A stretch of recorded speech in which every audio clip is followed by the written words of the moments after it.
smart weather once again, and we are in surprise Arizona Cactus League action today as the Cubs take on the Texas Rangers. And spring training baseball here on CSN is presented by Canals Auto Park.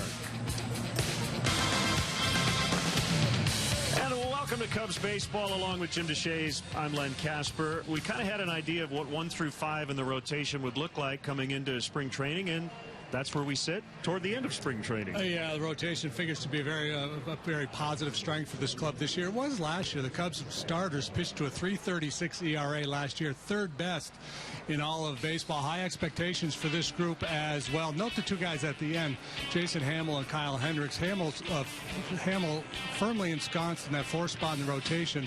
Had a rough second half last year, but he's pitched very well this spring. And Kyle Hendricks, the one guy who is maybe on the bubble a little bit coming in this spring. Joe Mad did not pronounce him as his 5th starter at the start of camp. He has yet to do so, but given his performance, given what he's done since he's put on a big league uniform, it looks like he'll be the 5th guy out of the chute.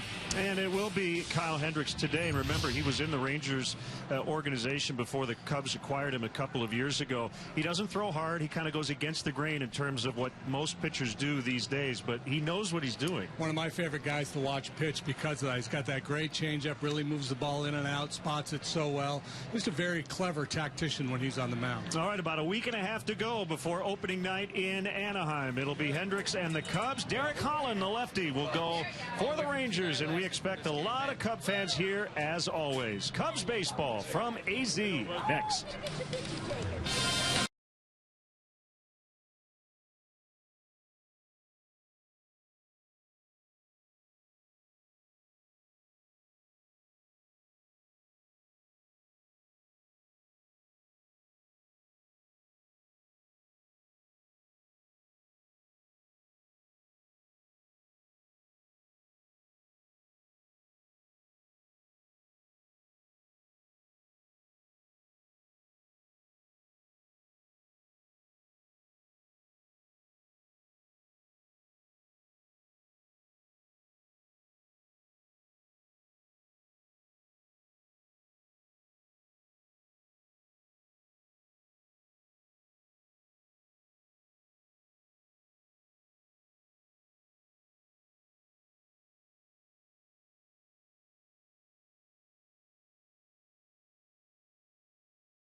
Their first season as the skipper of their respective clubs, Joe Madden with the Cubs, and Jeff Bannister, a nice story with the Texas Rangers. Yeah, his first season as a major league manager, period, and the first time in American League history that has happened, that a rookie manager has won the Baseball Writers of America Association Manager of the Year.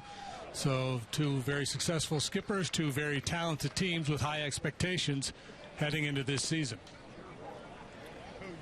So veteran left-hander Derek Holland will work today for Texas, and let's check out the Cubs lineup he will face. Cubs 7-13-1, Rangers 11-10-1. Addison Russell in an unfamiliar spot in the leadoff position today. Christopher Negron will play first. Kyle Schwarber caught yesterday's and left today with Jorge Soler over in right. Tim Fedorovich has had a nice spring. Matt Caesar just made his Cactus League debut yesterday. Kawasaki's been terrific. Jason Bossler will play third, and the Cubs using the pitcher here in an American League park with Kyle Hendricks batting ninth. Rangers defensively set up this way. Ruggiano, you remember him as a Cub. Justin is in left field. Ian Desmond acquired this offseason. He's going to play some outfield for the Rangers, primarily left field. He's in center today. Drew Stubbs is in right. Adrian Beltre has won 4 Gold Gloves. Probably a future Hall of Famer. He's at third. Hanser Alberto, very good defensively. Siriaco's the second baseman. Big Prince Fielder will DH most of the time. And Jimenez does the catching. Derek Holland, the left-hander, will pitch for the Rangers. 2-1, 3.75 the ERA this spring. And your umpires, Corey Blazer. At home plate, Mark Ripperger, Trip Gibson, and Sean Barber will handle the bases. A 29-year-old lefty deals, and a first pitch fastball on Russell for a strike.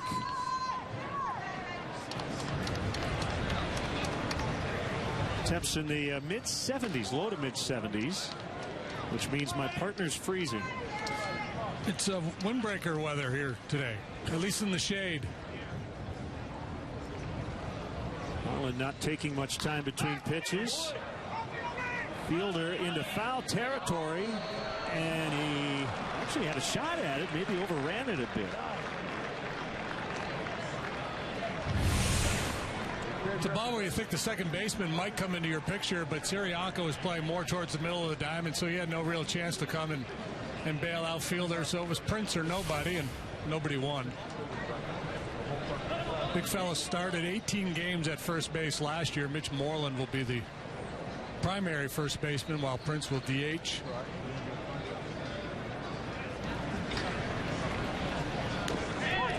Called strike 3. Doesn't have to be. Holland's got a 4-pitch mix. Fastball, curve, slider, change. This appears to be a little backdoor slider. Maybe a little bit low, but it was on the plate. He got the call. His goal is to stay healthy. A lot of DL time the last couple of years, knee and shoulder issues. There's Christopher Negron, and he fouls off out of play. Yeah, Holland, very important piece for the Rangers this year. They don't expect to get Yu Darvish back until May. Cole Hamels was just named as the opening day starter, to no one's surprise.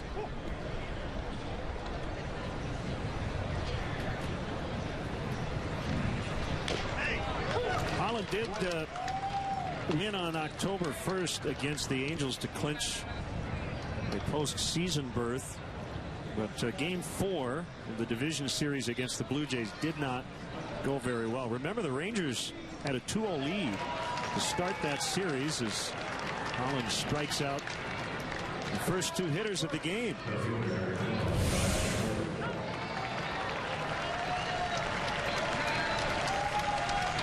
And the first 2 games were in Toronto, so they were headed home to Arlington, needing to win 1, and the Blue Jays won the final 3. Game 5 was insane. More specifically, the 7th inning was insane. Here's Kyle Schwarber.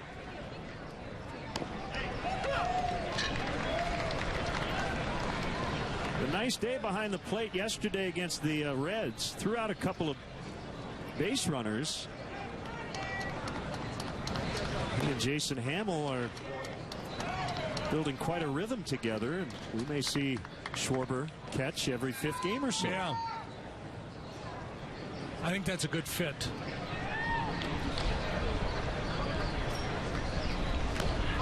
What works? Well, it gives Schwarber a chance, obviously, to continue to do some work behind the plate. So if he's catching every 5th day, catching him, I think, you know, Lester obviously pairs with David Ross. Arrieta, with his stuff, I think is a challenge for a young catcher. I think Hamill's a little more catchable, if that makes sense. So I could see Schwarber paired with either Hamill or Hendricks. I think it would be a good fit. But you got the young catcher, you got the veteran pitcher, so Probably makes more sense for it to be Jason. Oh, look out.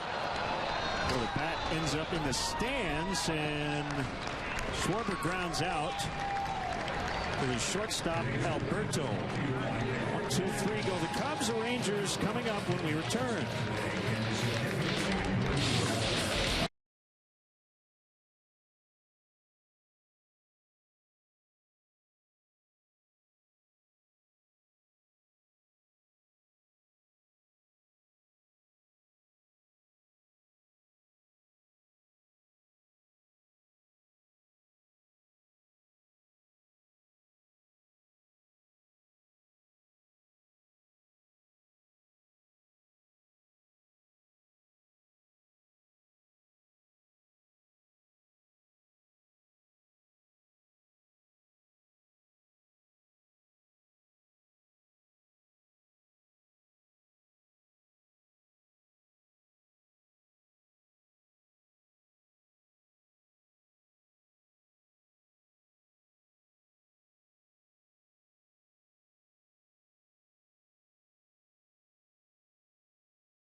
Back here in Surprise, Rangers can score some runs. They play half their games in a pretty good offensive park. Here's their starting lineup. Alberto plays short. Ian Desmond's a shortstop, but he's ticketed for left field, and today's in center. Fielder, Beltre, that's pretty imposing. Mitch Moreland, the DH. Justin Ruggiano, ex-Cub, in left. Pedro Siriaco has been blazing hot here in the spring. Drew Stubbs in right. Chris Jimenez, the catcher, hits ninth. Cubs defensively, Schwarber, Caesar, Soler, left center, right, third to first, Vossler, Russell, Kawasaki, Negron, Tim Fedorovich behind the plate. Kyle Hendricks, the former Ranger, will pitch for the Cubs this afternoon. He misses ball one. Fastball mid-80s on Hanser Alberto.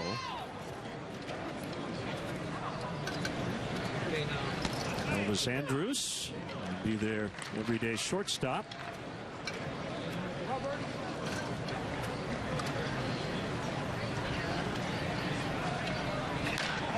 And rolled into center. The Rangers hitting .305 as a team here in spring training.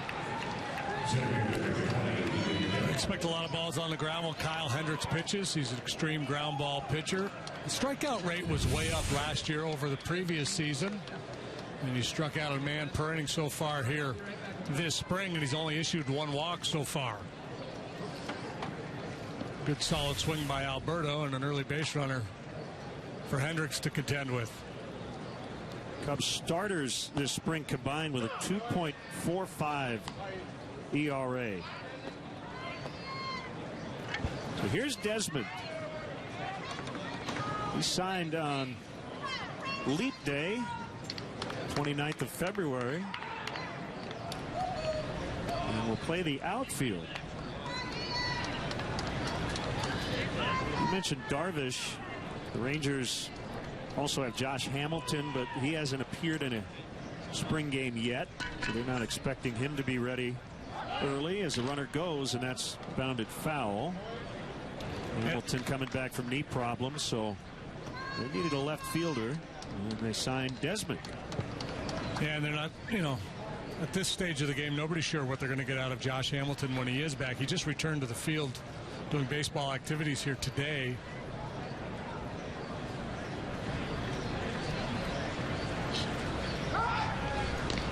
Desmond, a good athlete, should be able to make the transition to the outfield.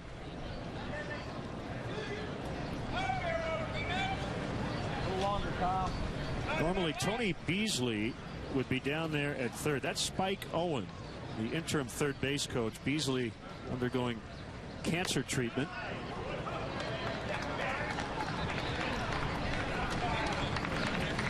And we wish Tony the best in his recovery.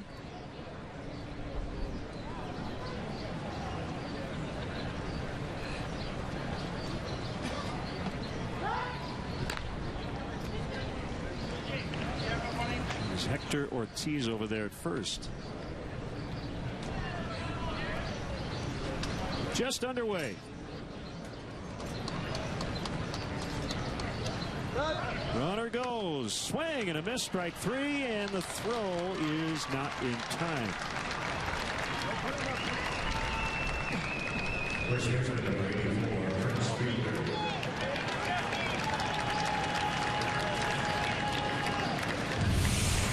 Maybe that cut changeup from Hendricks here, catching Desmond out in front. And even if that throws on the right side of the bag, I think Alberto's going to beat it.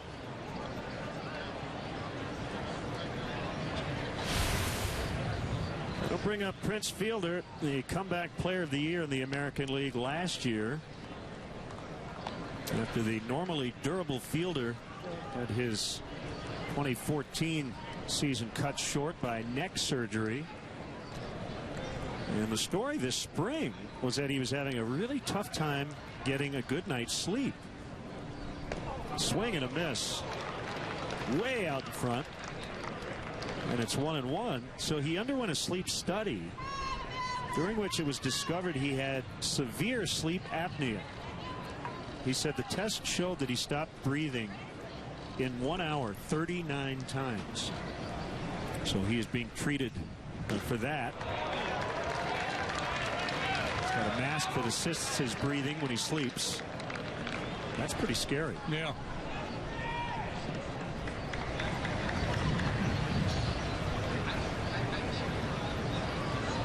Is this something he's dealt with for a while now, or did it just kind of come up this spring? I don't know how long it's gone on, but I think it was really bothering him. He just was dealing with a lot of fatigue and trying to figure out, I feel like I'm sleeping, but I'm not rested. Not resting, yeah.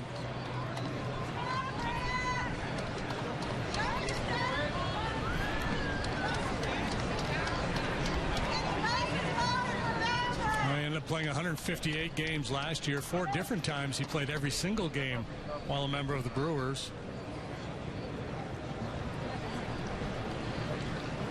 6 times an All-Star. He signed through 2020.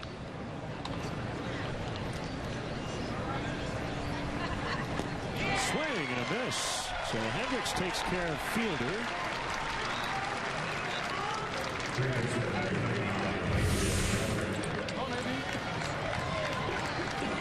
Again, it's the changeup. That's a dandy.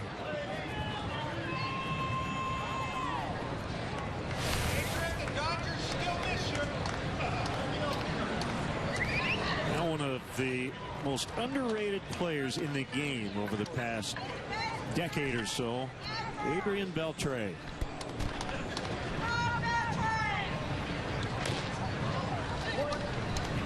"36 years old. He'll be 37 just after opening day, April 7th. Put up some big-time numbers. Came to the big leagues as a teenager.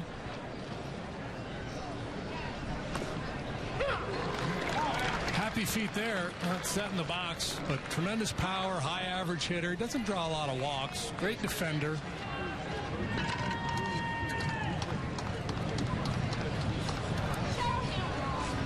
One and one on him. I have one of my many theories. Ready? Third baseman, for whatever reason, in Hall of Fame voting, seem to get the short straw, and I wonder if Beltre suffers from that as an active player. For whatever reason, these third basemen don't get enough credit.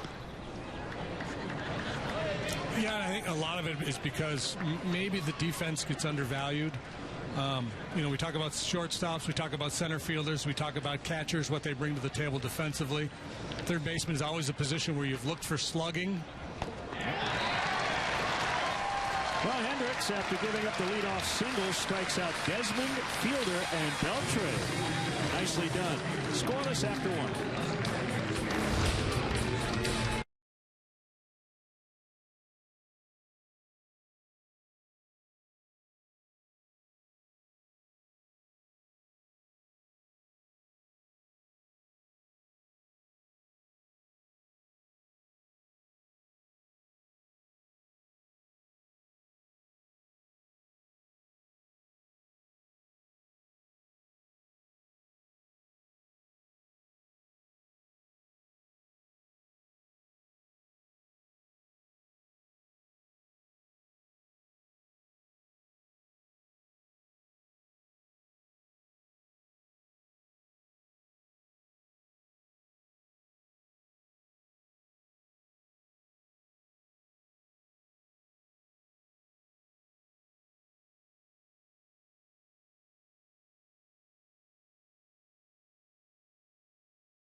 go following the postseason run and an impressive offseason. There's tremendous excitement leading up to the home opener.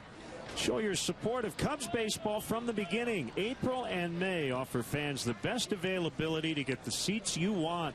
Get your tickets now at Cubs.com. A lot of Cub fans here in Surprise. Holland to Jorge Soler, and he ropes one in the left for a base hit. That's a patented Soler top spinner. That's his first single of the spring. He had 4 hits coming in, a double and 3 homers. Jorge was paying attention to the first inning where Holland was very aggressive, attacking early, so Soler goes up there ready to take a whack at one and delivers a leadoff knock.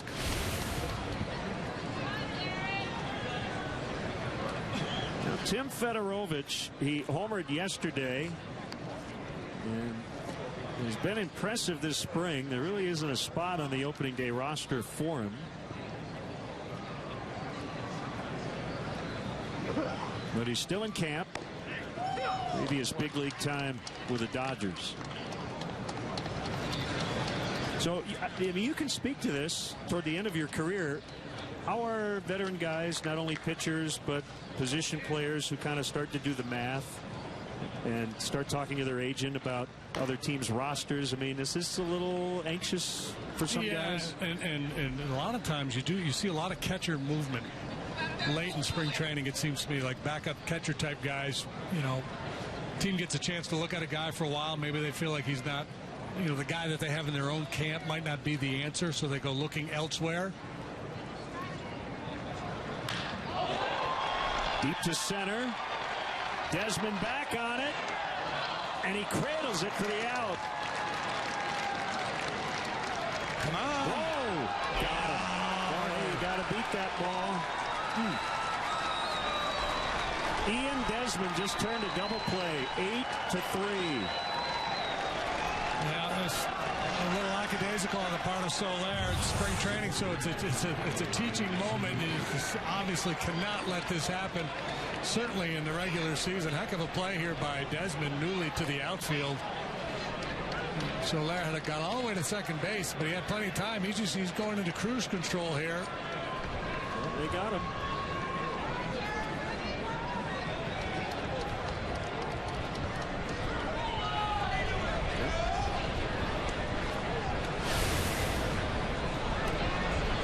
So 2 outs. And a 1-hopper at Alberto. Will double clutch, and he recovers in time to get Matt Caesar.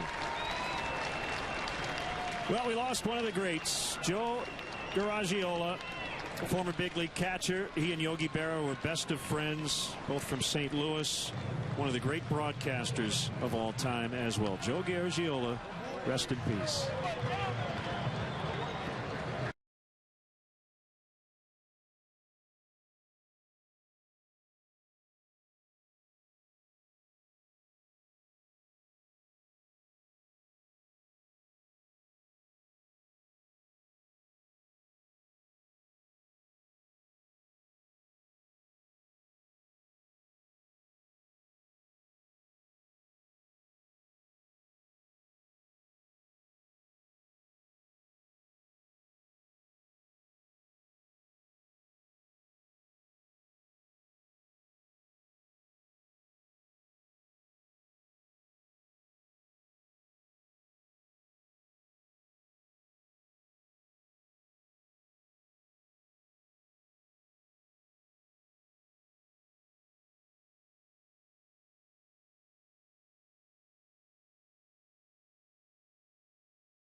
Mitch Moreland, the DH for Texas, takes a strike.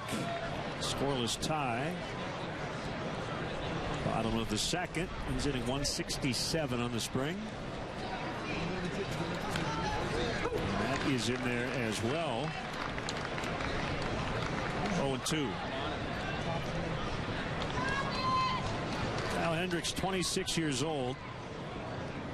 Cubs got him along with infielder Christian Villanueva in the Ryan Dempster deal, July 31st, 2012.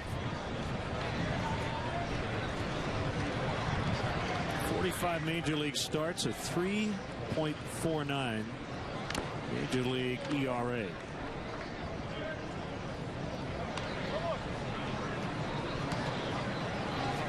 Eight and 7 last year with a 3.95. He made 32 starts.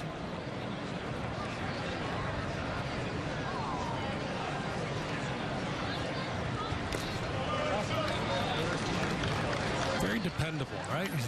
You don't project him as a top of the rotation guy, but you feel comfortable handing him the ball every 5th day. Heady guy, fields his position well. He's not made an error as a major leaguer. Swing and a miss on the changeup. So strike 3. So he has fanned 4 in a row after giving up the leadoff single to Alberto. Get a good look at that grip. Yeah, not only is it a great change of pace, but he can locate that pitch as well as anybody. And as we've talked about a lot in the past, he has the ability to cut that ball away from right-handed hitters, fade it away from lefties. Former Cub Justin Ruggiano. Yeah, if you look at the volume of work, and it's only 260 innings at this level. He's given up 22 fewer hits than innings pitched. He walks 2 guys per 9. By and large, he's kept the ball in the ballpark. His FIP, fielding independent pitching number, is really good. And he's listed as your number 5. Yeah, when you look at his numbers, his peripherals last year, look at his innings pitched, the hits he allowed, strikeouts, walks. You can project a much better ERA than the 3.95 he finished with. He pitched into some tough luck last year, had some innings blow up on him. But for the most part, from start to start, he was very reliable. Yeah, so if you take 32 starts, 180 innings, and a 3.95 from your number 5 starter, yes, I'm in. Right, and that's so the acquisition of John Lackey has provided this depth in the rotation where Kyle becomes 5 as opposed to 4. And if you remember last year, 5 was a bit of an issue. Travis Wood lost his spot in the rotation. Ultimately, they traded for Dan Herron. It was always kind of a nebulous situation there trying to pin that down. Now they've got Hendricks and enough depth where, coming into this camp, Kyle wasn't guaranteed his spot in the rotation. Pedro Siriaco is hitting .487, 19 out of 39. That doesn't even lead the majors. In fact, he's trailing the major league leader by over 100 points. Nolan Arenado is batting .605. We can't even blame that on Coors Field. No. He'd be batting .800 at Coors Field. Siriaco looking for a bench roll.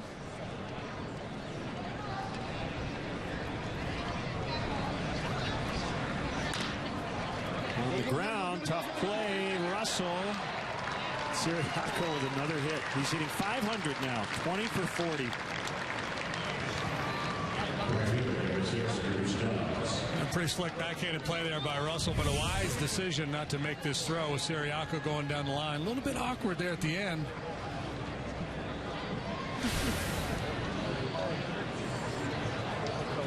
Nice to see Russell come out of that not favoring anything. It looked like he could have put a little strain on the groin or the knee.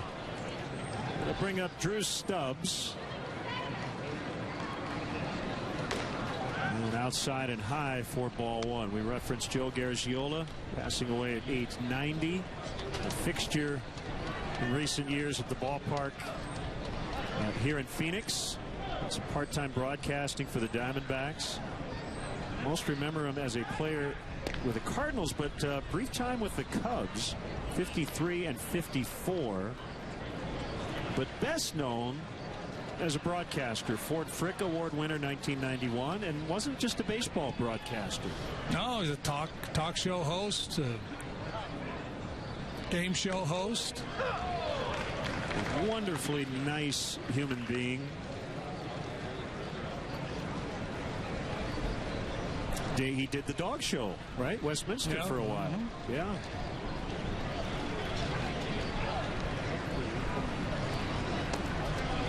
The morning show on NBC. Today? The Today Show. Who can forget Sale of the Century?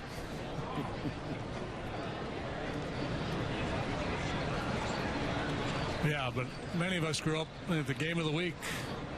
Joe Garagiola, Tony Kubek on the call. There was a little lean there by Siriaco. We got back in time.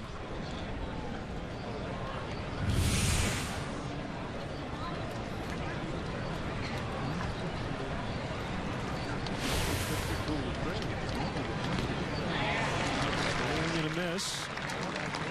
Something Stubbs does a lot. He's got power, he's got speed. You know, one thing that has held him back is the strikeouts.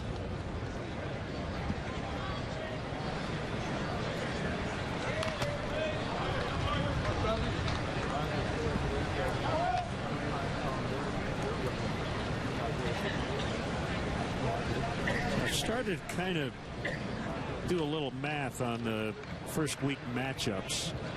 It sounds like the Cubs will not skip anybody in the rotation. They've got that off day on the Wednesday after 2 in Anaheim, so it's possible Kyle Hendricks' season debut could come against Zach Greinke in that Diamondback series. Stubbs will be safe. There's the speed. Both their hits this inning have been on the infield. Siriaco's ball was sharply hit in the hole. This one, not so much. And Jason Vossler probably could have been a little bit more aggressive getting after that one. Not that he did anything wrong. He probably could have just been a little quicker.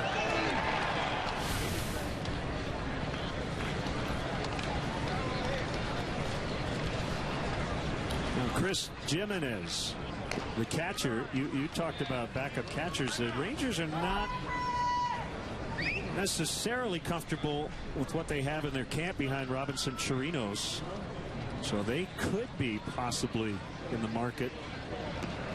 One of those backup guys you referenced earlier. Jimenez trying to grab that spot.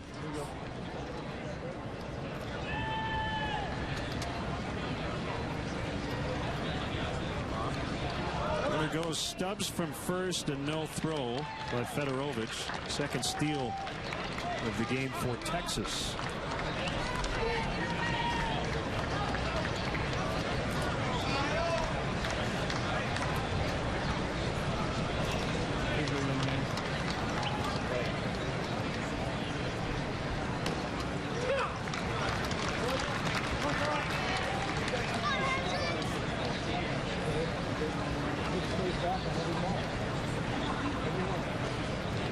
Two balls and a strike. The pitch should be routine for Kawasaki, and it is. Rangers strand a couple after 2-0.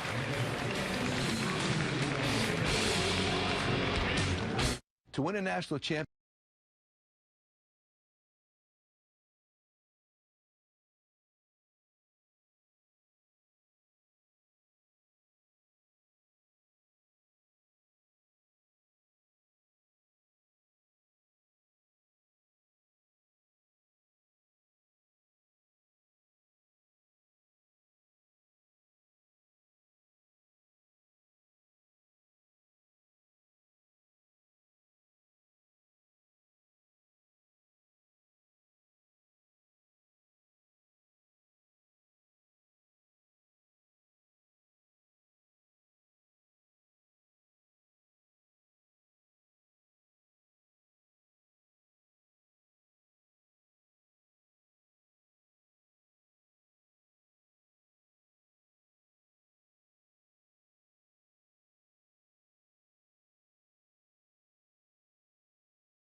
Back, Surprise Stadium. Cubs and the Rangers are scoreless. Cubs will bat here in the third inning, and great to have with us with the headset on in the dugout is Cubs bench coach Dave Martinez. Davey, how are you? Good. How are you guys?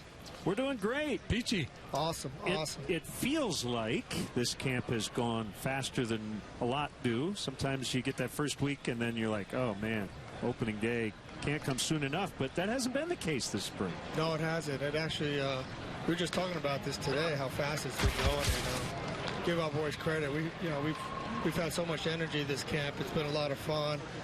Guys are getting their work in, and everything's been unbelievable. Kawasaki with a base hit. He's had a terrific camp. He's a really good player. I mean, you talk about energy. This guy comes every day. He brings that energy every single day. Starting at 7 o'clock in the morning sometimes. So it's been a lot of fun. So a lot of energy, but not annoyingly so. Not annoying. No, not one of those guys. You're wearing me out, brother. No, he is one funny character. So outfield play. Schwarber in left field and Soler moving to left field. What's your assessment of those two guys so far? Well, they've been working their butts off all spring, and Kyle's been doing great. I mean, he really has. I think he's got a little bit of a bad rap from just a couple plays last year in the playoffs, but he's been working his butt off out there, and he's doing really, really well. Soler is making the adjustment going from right to left, and he's going to be fine. There's no doubt that both those guys can play out there. The question with Soler is his arm is so strong that almost, we have to tell him, hey, the throws from left field are a lot different from the throws from right field. So the biggest thing was kind of getting him to start throwing the ball downhill and making sure that he hits the cutoff man. And how about Hayward in right? He might be the best right fielder in the game. I think he is the best right fielder in the game. I really do. I mean, I watched this guy down here in spring training, and he gets unbelievable jumps. He knows how to play the hitters. I mean, he pays attention to detail, and I actually see him moving guys around out there. So I mean, he's going to be fun to watch all year. He's very intuitive. He like I said, he pays attention to detail. He knows everything that's going on around him, and he's a lot of fun to watch. You going to play guys just a little deeper, maybe, on average? I think we are. All the information that we're getting states that we should play a little deeper and take away some slug, and get. We might give a hit or two away here and there, but the thing is to keep the ball in front of us and let our pitchers work. And this is mostly based on what the analytic guys have uncovered? Yeah, I mean, we get so much information now, and it's great. I mean, they've come a long way with all the stuff that we get, and it's a lot of fun. I enjoy it. I enjoy looking at the stuff. I enjoy talking to those guys about different things and how we could do different things throughout the game. Do you think pitchers have bought in now with infield shifting? There was always kind of a tug of war going on because a ball would be hit to a position where a guy normally would be standing, and it would go into the outfield, and you see the pitcher kind of shrug his shoulders and maybe come into the dugout griping a little bit. Do you think the game has progressed to the point now where pitchers are kind of buying in and that's no longer an issue? Yeah, I think they understand that it is a big part of the game now. So, for them to complain about it, all the numbers dictate that we do save hits and we do save runs in the bigger picture. So, if one ball happens to get through, we probably save about 3 or 4 other balls that they actually are starting to understand now. Because the same issue could come up with the outfield too, right? If you're playing your guys a little bit deeper and all of a sudden the ball drops in front of a guy, pitcher might say, hey, that's got to be caught. So you're going to be back into that same old scenario where you have to kind of show him the numbers and convince him that's the right way to go. Exactly, and we've done. I've actually taken some time and started talking to our pitchers about some of the things that we're going to do, and a lot of them. I talked to Lackey Lester about these things, and they're all aboard. Why not give up a single instead of a double or triple? In certain situations, and let them pitch their way out of it. I think they all agree that they'd rather pitch with a guy on first base. Oh, that worked. There's Hendricks with a base hit. It'll be a play, and Kawasaki is out. Well, Ian Desmond has had quite a game already playing center. He wasn't even really in the outfield. He was pretty close. Yeah, he was cheating in with anticipating about watch him coming as the pitch is being delivered. He's on this in no time. He's got a big arm, too. He's got a really good arm. We know that from when he played shortstop. Already a couple of assists from the outfield. Do you think Kawasaki should have used the timeout there, Davey? Halfway down third baseline. I mean, I know it's early. You don't want to burn all your timeouts. But. Yeah. Maybe throw bring a little dirt, throw a little dirt in front of him or something. All right, I got to ask you this because you did something unique in the year 2000. You played with the Devil Rays, the Cubs, the Rangers, and the Blue Jays. I can't even imagine 4 teams in 1 year. Can you piece that together in your mind? And that was obviously toward the end of your career, but that's something else. Yeah, it was. It was trying at times. My thoughts on it. I've always told myself. I play for a lot of different teams, but I told myself, hey, as long as somebody wants you, right, and you're gonna you're gonna get an opportunity to play and help a team win. It doesn't matter what uniform you have on. You just go out there and you play. You try to help that club win. And I've always felt that way. I think the first time that I got traded was out, obviously the one that hurt the most. After that, I realized, hey, you just go out and play. You can only control what you can control, and the rest is you just got to go ahead and do what you can do. So as long as I had a big league uniform on, I was pretty happy. You had a lot of teammates that year. That's a good way to look at it, right? I had a lot of teammates, that's for sure. Who were your managers that year? Do you remember? Let me see. Larry Rothschild with the Devil Rays. I had Johnny Oates with Texas, Don Baylor with the Cubs, and Jim Fregosi with Toronto. Group. Yeah, not bad group. Real good group. So the last trade, you were traded, I think, 3 times. Did you get called in and you're like, you got to be kidding? Well, what's so funny? It was August, right? Yes. What was so funny is that, so we're, I'm with Texas. We go to Toronto and playing in the game, against Toronto. After the game, I walk through the little tunnel underneath the dugout, and Johnny Oates is standing there, and I'm walking in, and I look at him, and the first thing I said was, "Don't tell me." He looked at me and goes, "Hey, we tried to put you through waivers. It didn't work out, and Toronto claimed you, and they really want you, so you're going to Toronto." So the next day, I end up in the other dugout playing for the Blue Jays against the Rangers. And you finished with the Braves, right? So Bobby Cox. I finished with the Braves my career. The following year. Yeah. That was pretty awesome, yeah. Yeah, for sure. So first and third, 2 outs in the 1-0 to Negron. He's had a really good spring, too. Boy, Negron, Andrioli, Kawasaki have stood out, Davey. Yeah, he's had a really great spring. He's multi-talented. I mean, he plays so many positions and does it really well. And he's got that burst of speed that a lot of teams look for. He could do so many things. He could play the outfield really good too, and I haven't even put him in the outfield yet. Here's the 2-0, and it is a called strike. Well, we're going to let you go, Davey, and I say this with all the love in the world. I hope we can keep you around here for a while, because I can't believe nobody's stolen you to be their manager yet.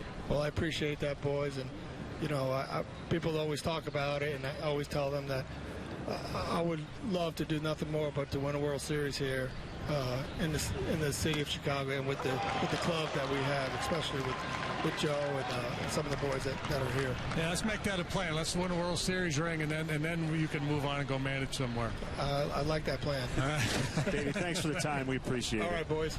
That's Dave Martinez, the Cubs bench coach. And this staff, we have a lot of fun with them talking ball before games, and they give us great information. Late swing by Negron as the Cubs try to get a run in here with 2 outs.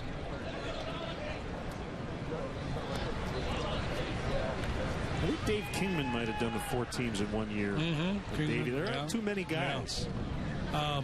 Kingman might have done all 4 divisions in 1 year. That sounds right. Back when there was 4 divisions.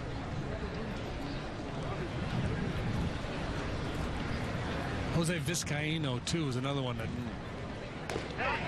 Called strike 3. So Holland worked himself out of a pretty big jam, and we remain scoreless.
Comedy, theater, rock concert, and unforgettable dance party all rolled into one. Don't miss the show that has captivated 35 million people worldwide. Dare to live in full color.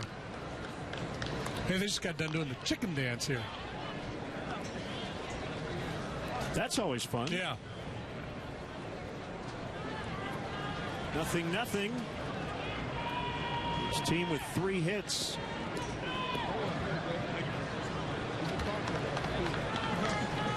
Cubs have lost a couple of base runners. Soler doubled off, being a little lackadaisical, heading back into first base on a deep fly, and Kawasaki thrown out at home. And a Kyle Hendricks base hit to center field. Chopped foul. Alberto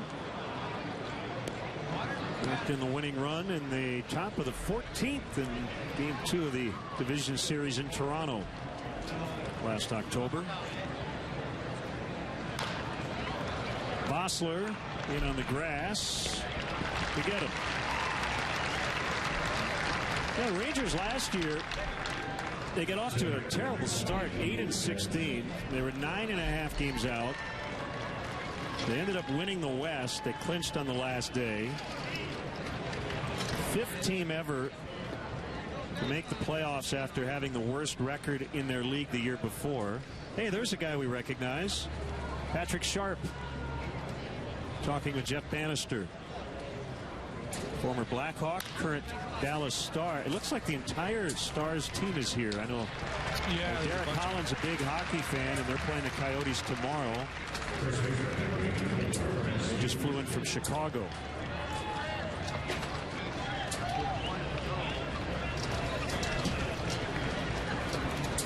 And these two clubs both made quantum leaps last year, 2014 to 15. The Cubs are the best in terms of win improvement, and the Rangers just behind. AL West, I mean, it seems like there'd be no shocker, you know, whoever comes out of the division this year. There's a lot of clubs capable of winning 85 to 88 games. You don't see any real world beaters in the division. Right. We'll see all 5 teams in interleague play this season.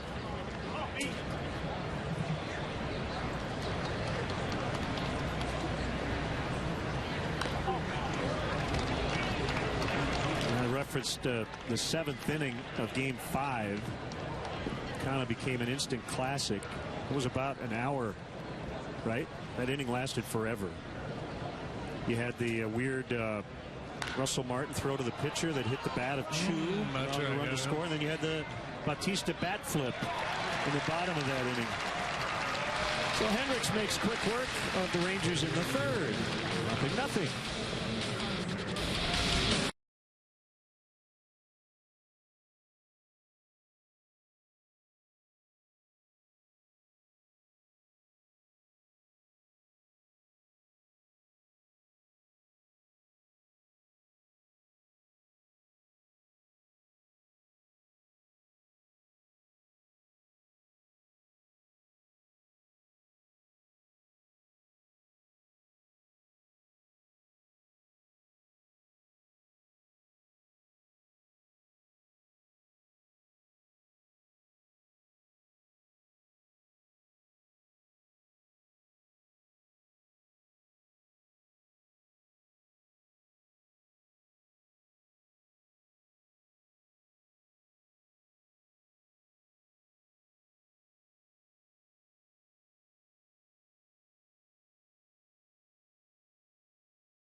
Training baseball is presented by Canals Auto Park.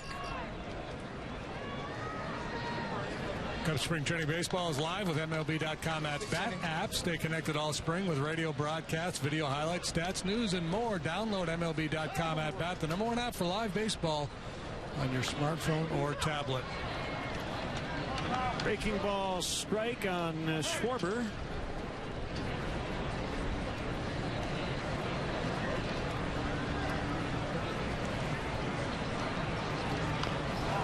Tried to run his way on with the Rangers shifting.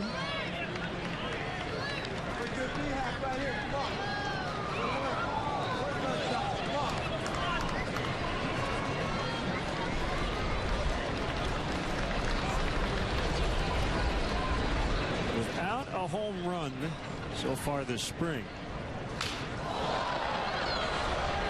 Out of bats. Oh, yes. So Schwarber had the bat and the ball in the same area, and I think smartly Rangers middle infielders decided not to mess with either. That's smart hitting there.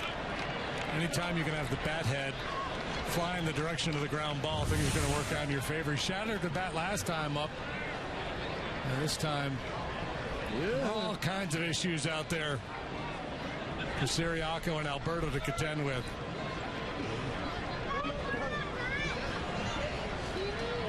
If Alberto had grabbed the bat and thrown it to fielder in time, was that it? No. I'm guessing Prince wouldn't have hung in there.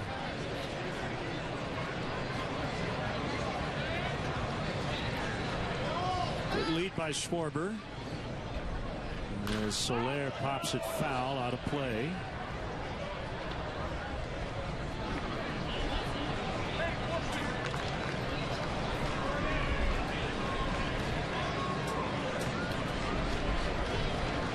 How about the starting pitching matchup tomorrow, late afternoon Arizona time? Will be over in Scottsdale. Jake Arrieta and Madison Bumgarner. That'll be fun. Especially as you get a little bit later in spring and they're starting to stretch their outings out. Count on seeing them for a few innings. We'll be webcasting that one, and it'll be a nationally televised game.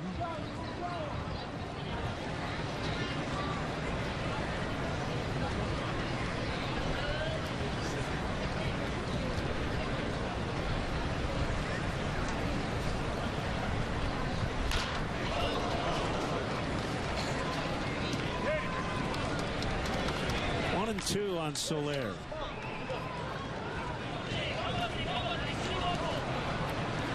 All just 29 years of age. He's been around a while. Reminds me a little bit of Frank Viola in his delivery. Debuted in 09, had a breakout year in 2011 when he was 16-5 with a .395 earned run average. Swing and a miss for strike 3.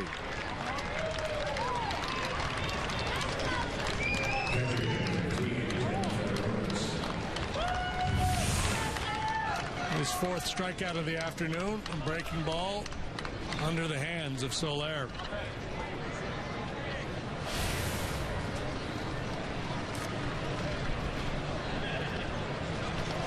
.55-41 lifetime with a .428 earned run average. From Newark, Ohio, the Wallace State Community College. Not a high draft pick, 25th round.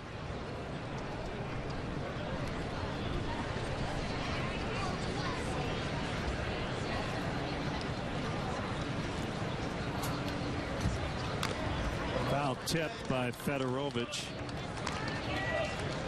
1-1.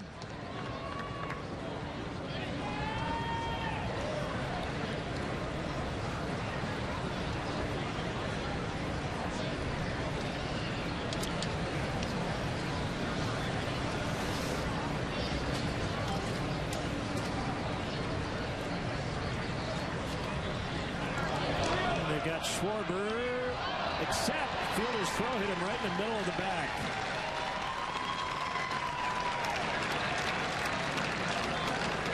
I guess in kickball he would have been out. Schwarber leading a charmed existence this time around. His ground ball was protected by his flying bat head. This time he gets hit in the back. Instead of being out, he's in scoring position.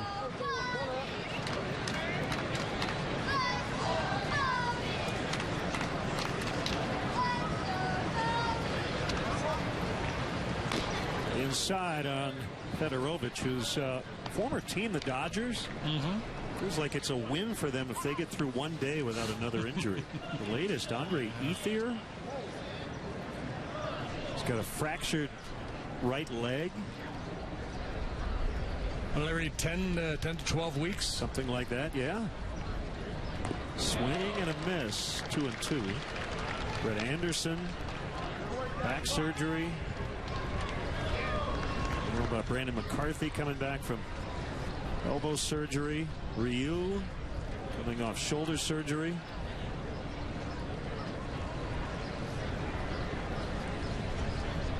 So Clayton Kershaw was in a car accident the other day. Yeah, and he took a selfie afterwards. Swing and a miss, strike 3, 2 outs.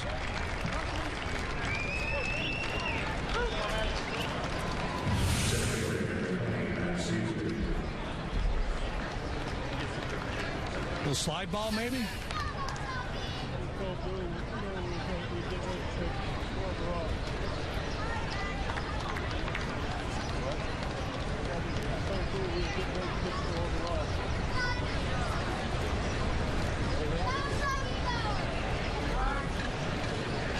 Now Matt Caesar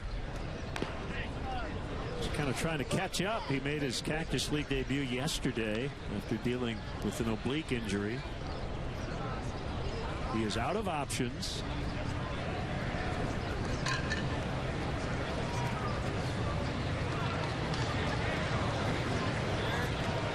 I'm not one of those guys that you root for. Plays hard, brings a lot of energy. Had a big spring with the bat last year, and then was on the shuttle up and down between Chicago and Iowa all year long. And, you know, he swallowed hard when Dexter Fowler rejoined the club. Certainly hurt his chances. Including being on the opening day roster, he had 7 call-ups. 2015.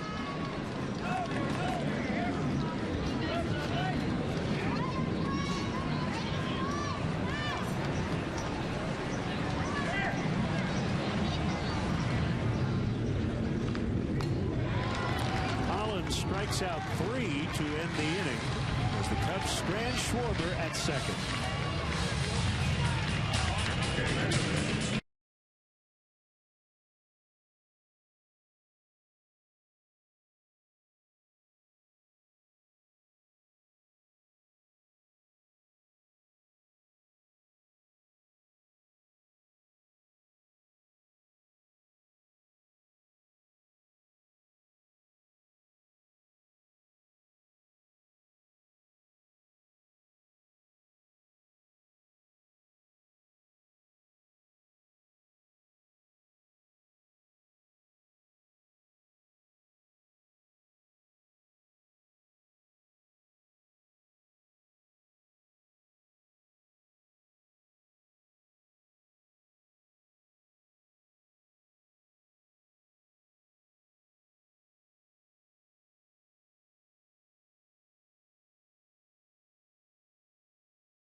Continues to build on a very impressive spring training. Solid so far here today. He's got 4 strikeouts, 3 in a row in the first inning after giving up a leadoff single.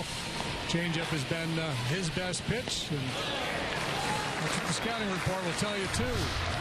Good fastball command, decent breaking ball, great changeup. Very heady guy. 8th round pick of these Texas Rangers out of Dartmouth back in 2011. Trying to win the Cactus League ERA title. It could be Cy Cactus. 106.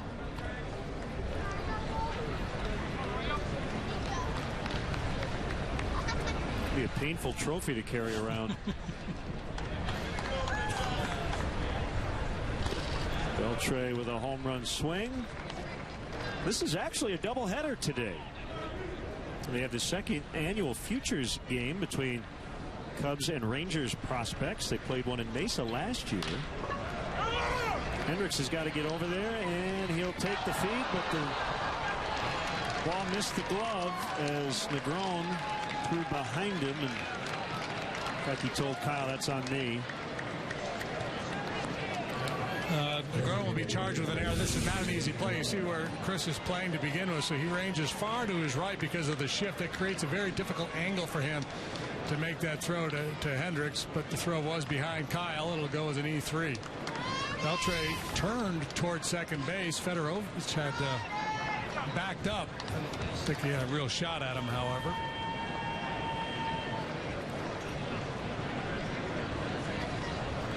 The leadoff man is on now, Mitch Moreland.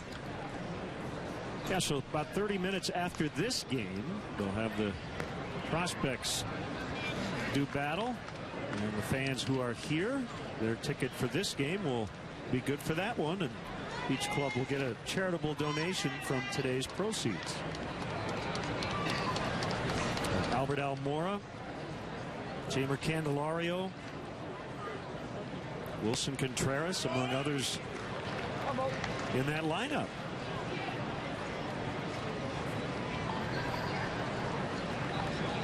Gleyber Torres is going to play shortstop. Cubs' top prospect.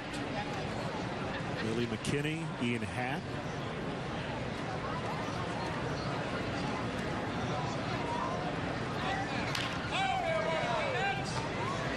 Nice break by the ball boy down there. A real good jump on that ball.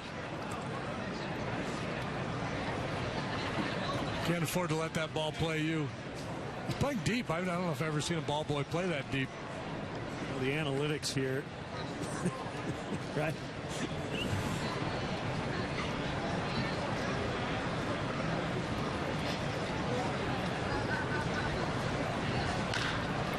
See if they can turn it here.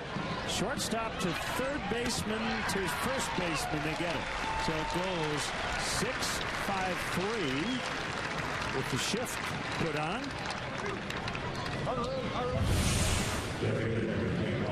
Yeah, that's Addison Russell over there on the right side of second base. Vossler had shifted well over, so he becomes the pivot man, and nicely done.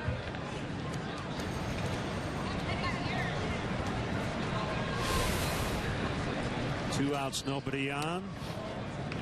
Blowing outside on Ruggiano. So 4 strikeouts for Hendricks today. 1, 2, 3, 4, 5 outs on the ground and a couple in the air.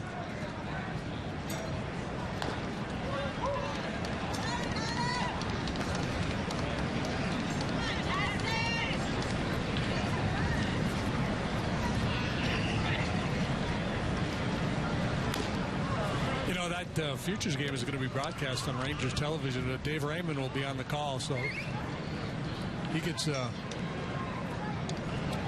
hazard pay today working the double dip.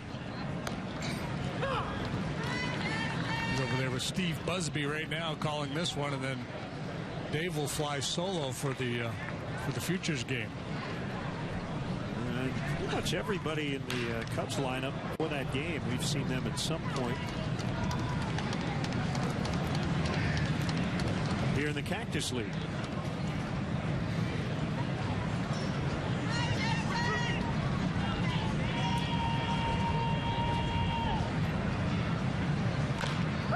Ouch. Justin bounced that one off himself.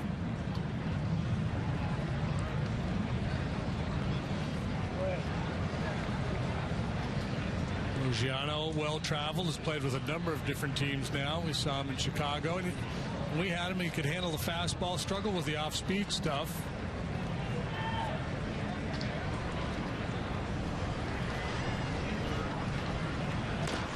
Paint didn't get the call. His first walk, he has walked 3 or fewer in all of his first 45 career Major League regular season starts. That's the best stretch to start a career for a Cubs starting pitcher since at least 1914.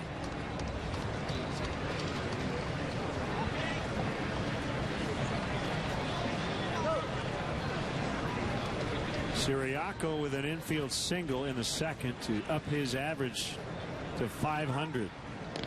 If he gets another hit here, I'll have to use the calculator, because right now he's 20 for 40, which makes it pretty easy to figure out. 21 for 41. I'm going to say, like, I don't know, 5'10", 5'11". Yes.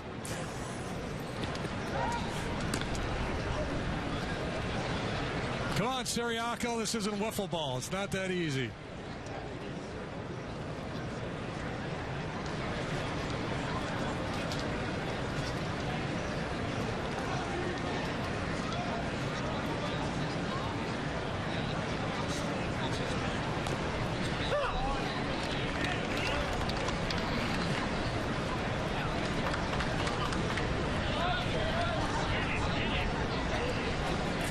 For Texas, all singles. 4 hits for the Cubs, all singles.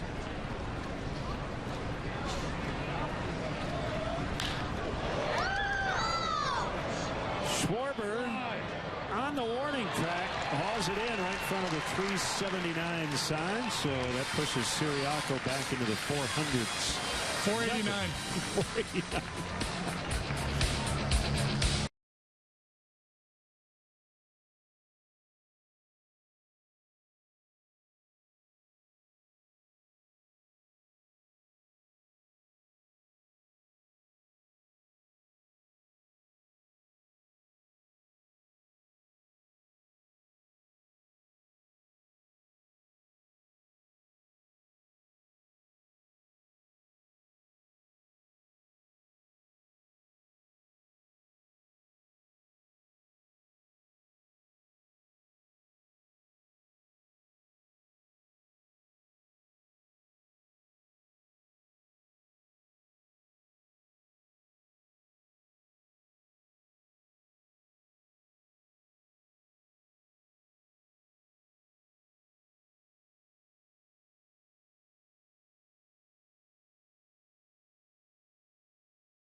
Right-hander Derek Holland has been sharp today. Had to work out a 1 jam in the 3rd inning.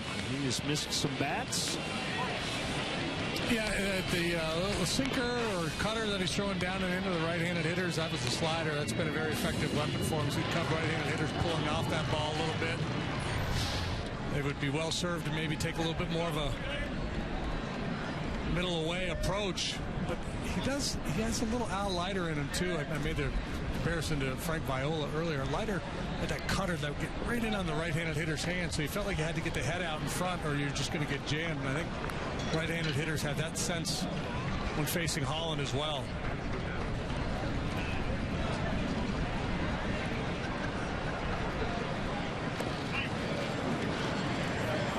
Kawasaki even takes a pitch with flair.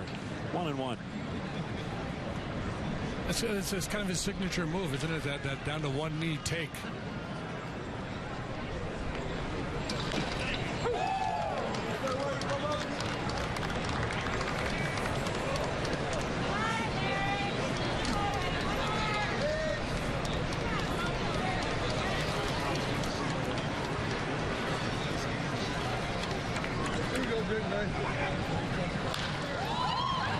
Beltre can't handle it.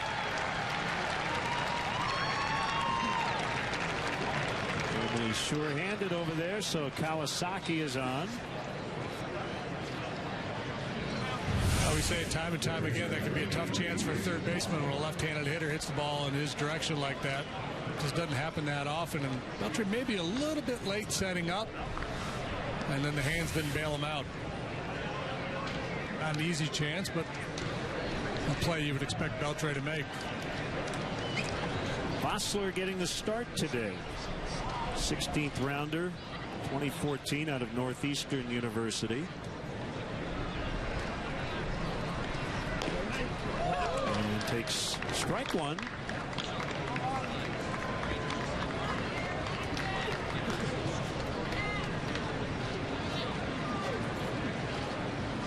Trying to advance to Double-A this year.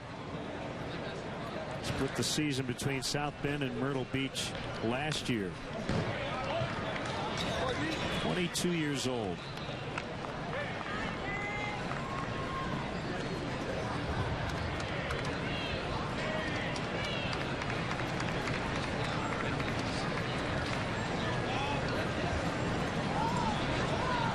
Fits with the program in that he can play multiple positions. All the infield positions he has played as a minor leaguer.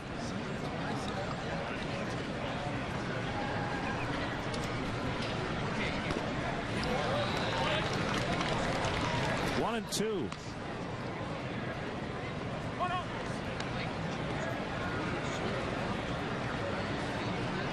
Tomorrow the Cubs will wrap up a long stretch of road games. Will have been 9 out of 12 away from Sloan Park, and then we'll spend the entire weekend at home in Mesa. Friday, Saturday, and Sunday, including today. Only 8 games left here in Arizona before Cubs break camp and head to Las Vegas for a couple of days. It won't be long until we can look on our phones and search the long-range forecast to see what the home opener is going to look like.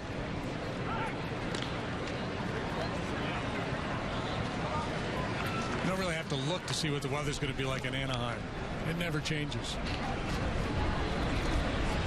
So we'll see what we have coming up here on CSN.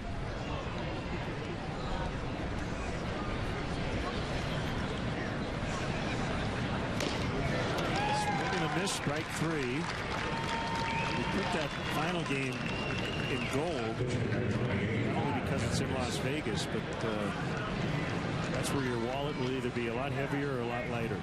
Just depends on your luck, right? Well, yeah. Not much of a gambling man.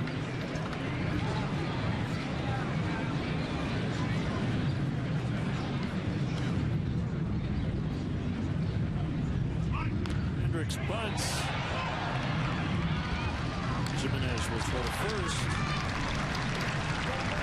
Well, did have a little good fortune last year on that Masters golf tournament. Are you a casino guy? You know, I used to play a little blackjack. But what tends to happen is I say I'm going to play for an hour, or I'm going to play with $100 or whatever, and then the hour is done, and then I want to keep playing more. So it's hard for me to stop once I start. So if I can be disciplined, I may do it. I like watching other people gamble.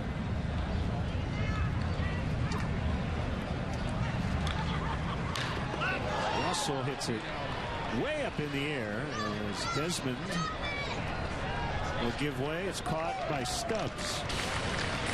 Error to start the inning, but the Cubs cannot cash in. They try to cash in, or we will maybe next week in Vegas. 0-0.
In Chicago, as the Cubs are back at Sloan Park, hosting the Milwaukee Brewers Friday at 3 here on CSN.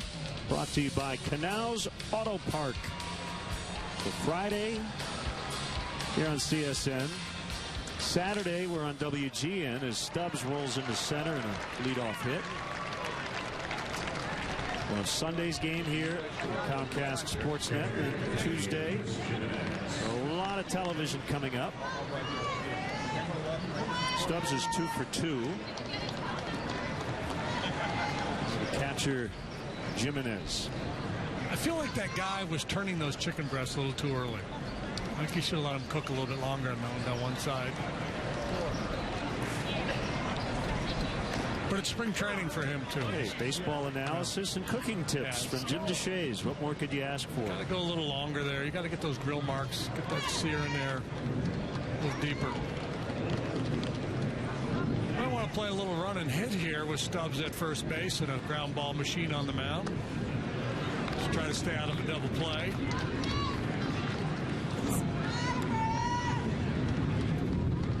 That is Matt Bush in the Ranger bullpen.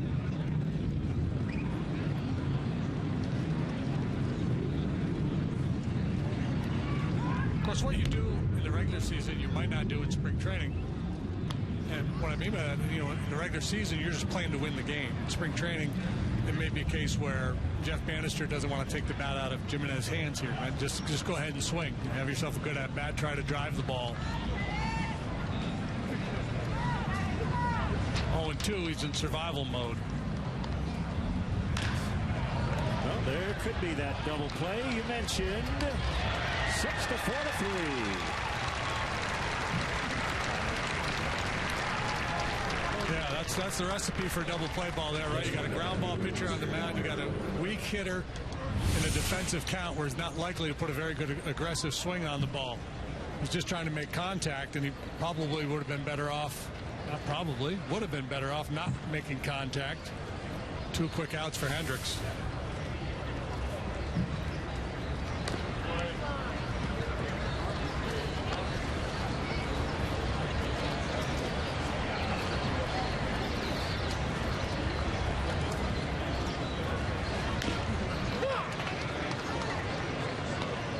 Assuming Matt Bush pitches in this game, it's a pretty interesting story. We're here from minor league camp.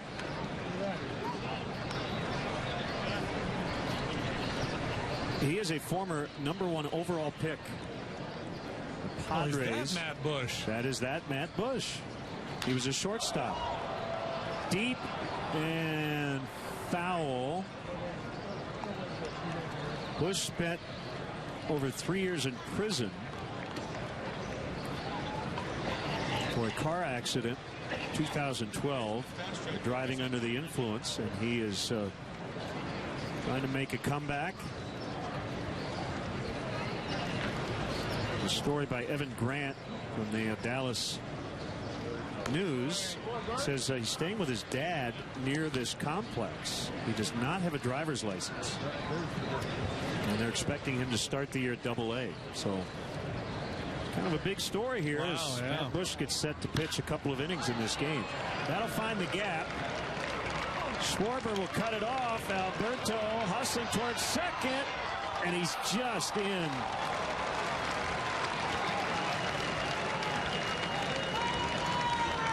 Well, certainly a good time to press your case with 2 outs and nobody out to try to stretch a single into a double. And credit Alberto with good hustle here. He's thinking double out of the box. That second hop takes a little bite out of it, and that's what allows Alberto to get in there ahead of the tag by Kawasaki.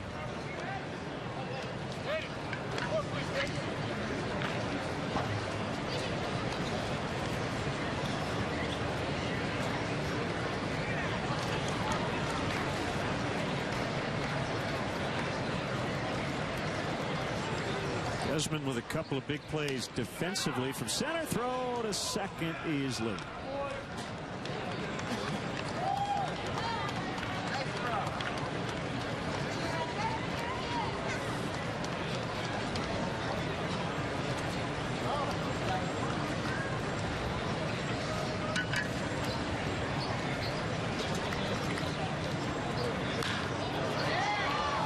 Deep right center. Caesar tracking, can't get to it, and the Rangers will grab the lead. Desmond to third with a triple.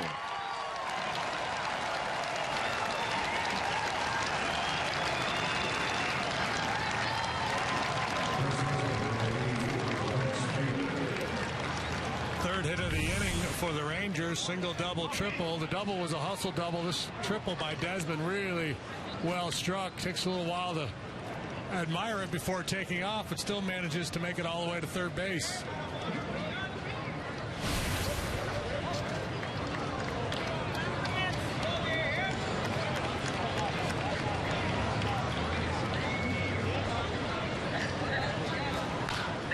Off the end of the bat, trouble, and it will drop. And it's now 2-0 as Prince Fielder with a bloop RBI hit.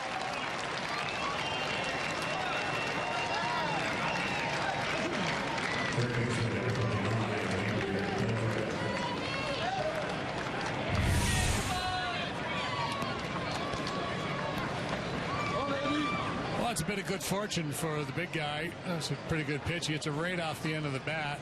Just a little flare.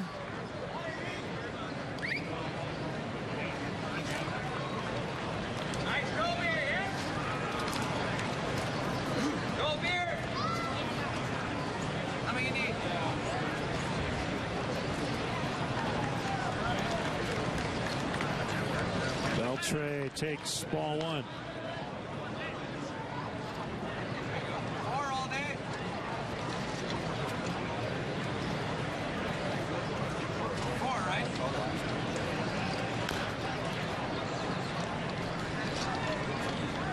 About the great career of Adrian Beltre.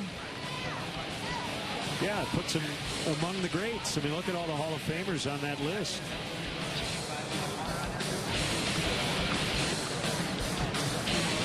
Incredibly consistent. Yeah, you were talking earlier about him being underrated. Diving stop. Foul ball, though.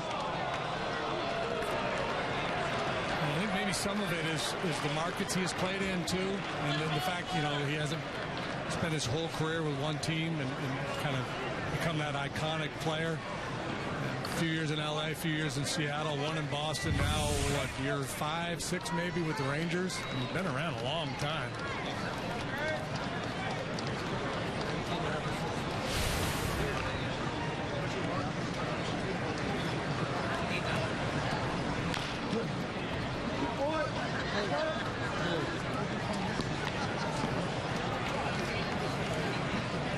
Kind of leaning out over the plate. He might be able to jam him with a fastball. Hendricks, you know, doesn't rely on beating guys with his fastball that often, but especially as he gets later into the game and hitters have seen him a couple of times, they're gearing up for the off-speed stuff. Fastball becomes a better weapon. Rangers get the first 2 runs of the game, 2-0 after 5.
Rangers 2-0. The Cubs will host the 11th annual Race to Wrigley charity run presented by ATI Physical Therapy Saturday, April 23rd at Wrigley Field.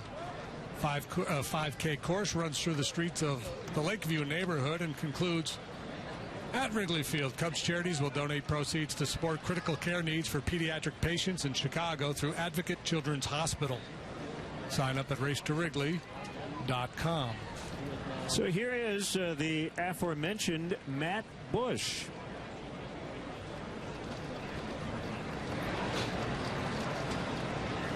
And Christopher Negron takes a strike. So Joe should be pretty familiar with Matt Bush because he did spend a little time pitching in the Rays organization. Again, the former #1 overall pick, 2004 draft, from San Diego and taken by his hometown team. But a lot of off-field problems. Just reading a little bit about his comeback. As you see, other changes. Bernier and Michael McHenry are in. Very remorseful. Spent a long time in prison for a drunk driving accident, and he's trying to put his life back together. He'll be caught by Siriaco. Well, the Rangers have Josh Hamilton in camp, and boy, Hamilton could provide counsel for Matt Bush with all that he went through. A constant battle that Hamilton has had to deal with the addiction.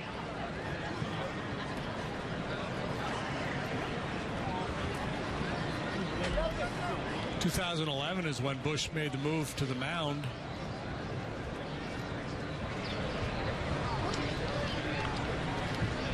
Schwarber takes a strike. Well, former shortstop, you'd expect him to have a good arm, and that fastball at 96 miles an hour. Wow. 2010 actually is when he made the move from position player to pitcher.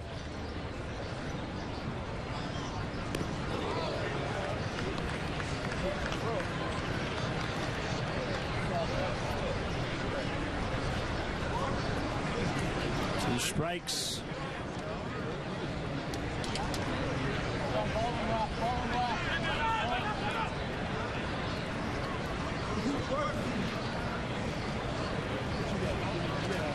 See if Kyle can keep his bat in one piece here in this AP. Yeah, it has been an adventure.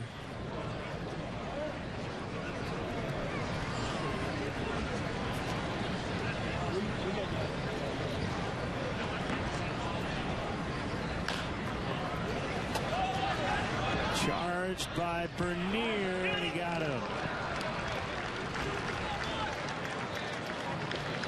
Did the bat break? No, he probably wishes it had. First time up, the barrel of that one flying into the stands right off the top of the dugout there. Then last time up, a ground ball to second base, and the barrel preceded the ball, and the Rangers couldn't make a play on either. Pretty wise not to make a play on the bat.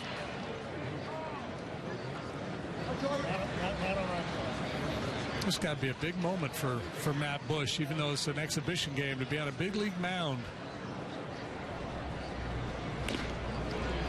Cut and a miss by Soler. I wonder if when the Padres drafted him, their thinking was, well, if it doesn't pan out as a position player, maybe he can make that transition with that big arm.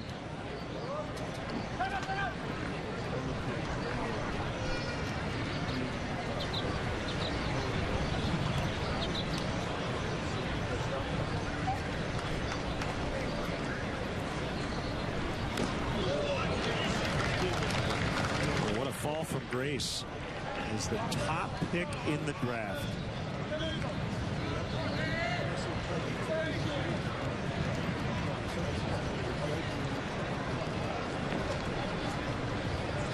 As a position player, he never played above Class A ball.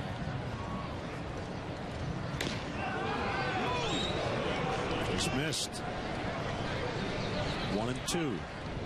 John Daniels is the general manager of the Rangers, and he was quoted in a story today saying, this is just an opportunity for Bush and a couple of these minor league guys to pitch in a quote-unquote A game. He has no chance of making the big league club. Well, he mows them down here in the sixth. 1-2-3. Rangers lead 2-0.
everybody. It's Len and JD, and we are less than 2 weeks away from the opener. Kyle Hendricks done today, gave up a couple of runs in his last inning of work, but very sharp early. Yeah, you know, a lot of times finesse guys have a hard time getting feel early, and they're vulnerable early, but he usually doesn't. He's not afflicted by that very much. He usually takes the mound ready to go. The changeup was a big weapon for him again here today. He's ready to go. He's very sharp. Every time he's gone out there so far this spring, he's striking out a man an inning. So I'm guessing Kyle Hendricks is like, let's go. Give me the ball. Let's go. Let's go play. Left-hander Manny Parra now working for the Cubs. Jesus Guzman's also in at first.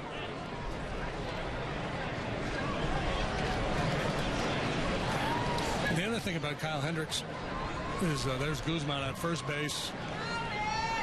Addison Russell has checked out as well.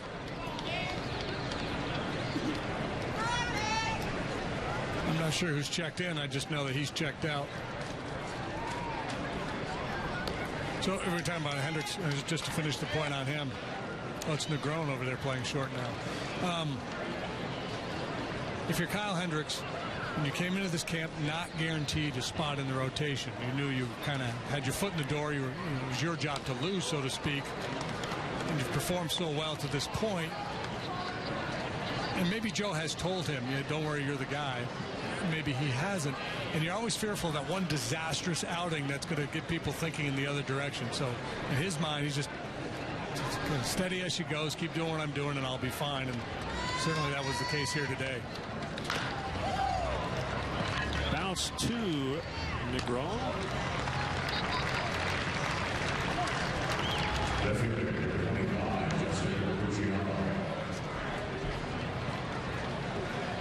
think a lot of fans think that spring training is a tryout camp, and for the most part it is not. But for certain individuals it is. At the end of the day, when a manager's trying to make a decision about whether it's a fifth spot in the rotation, one more guy in the bullpen, or an extra man off the bench, in that case, you know, what you do this spring does matter to a certain extent.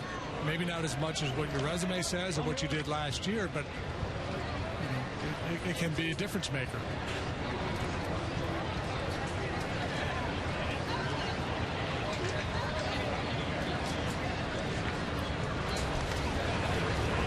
Got away from Manny. He has not allowed a run through 4 appearances so far in the Cactus League.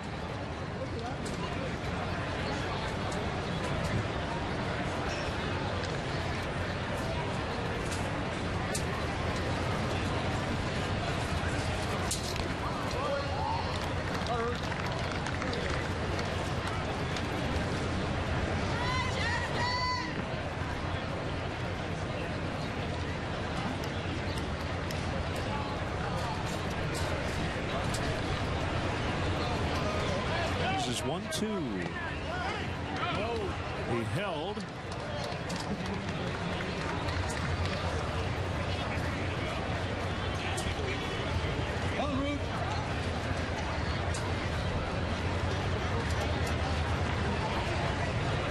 Rangers got their 2 runs in the 5th inning. Off the starter, Hendricks. Bossler makes the play. It's the most famous introduction in professional sports throughout the 1990s. The Bulls starting lineups were the ultimate opening act of a team who became a universal phenomenon for all time. Hear how a little-known song and the voices behind the mic turned the Bulls into professional sports pioneers. Tomorrow night on Sportsnet Central, only on CSN Chicago.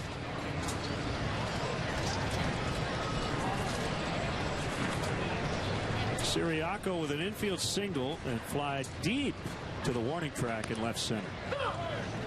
Strike called.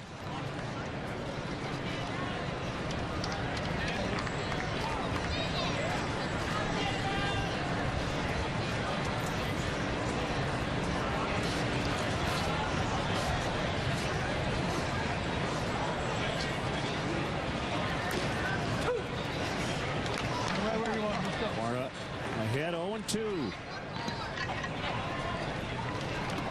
Spencer Patton, the right-hander, loosening.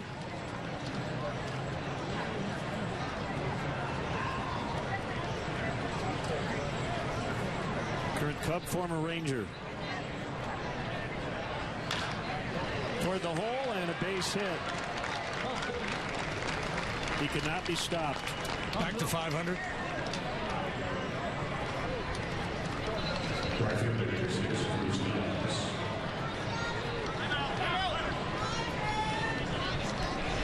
That'll be it for him. Just another 2 for 3.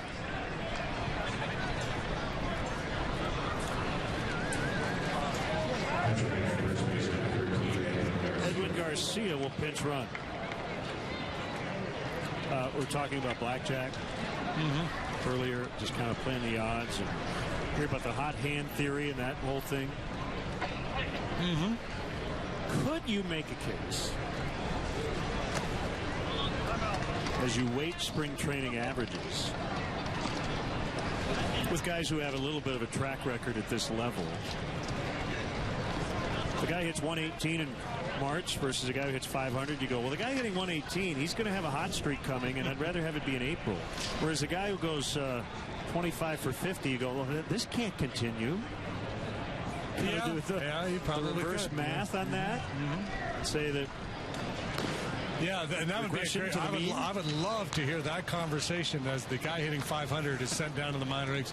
Sorry, dude, you've used up all your karma, and we just feel like you're going to have a bad April. So go down there, scuffle for a month, and we'll call you back up when you're due. 3-0 on Stubbs. Whatever you do, don't go down there and stay hot, because you'll never make it back.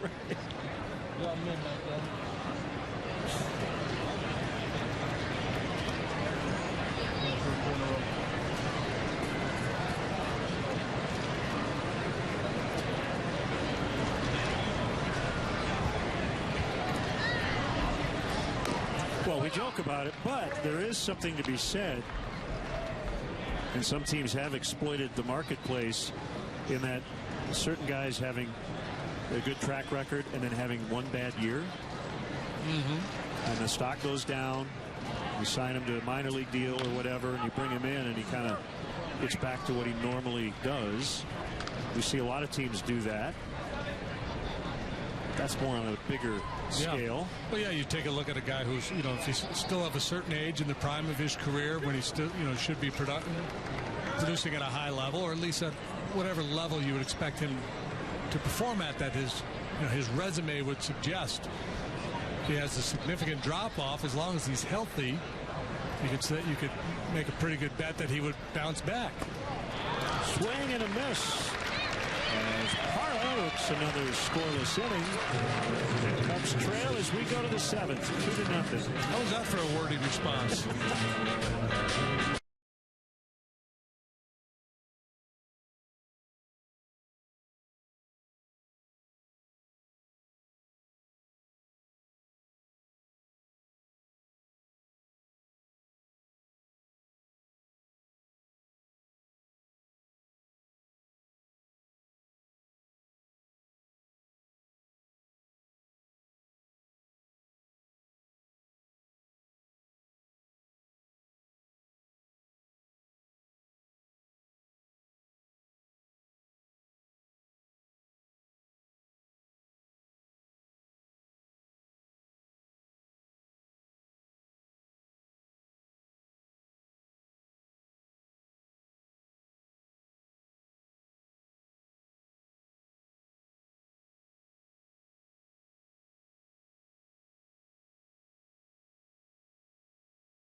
here and surprise. Beautiful day, nice crowd. Cubs trying to get on the board. We get into the 7th inning. Cubs still looking for their first extra base hit this afternoon. These fans are getting an autograph from a man batting .500.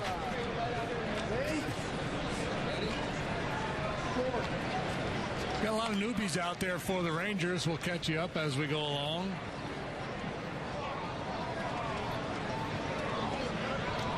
Matt Bush back out there for his second inning of work.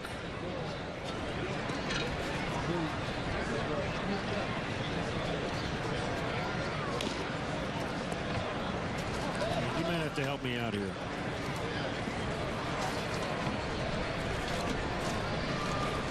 Regarding?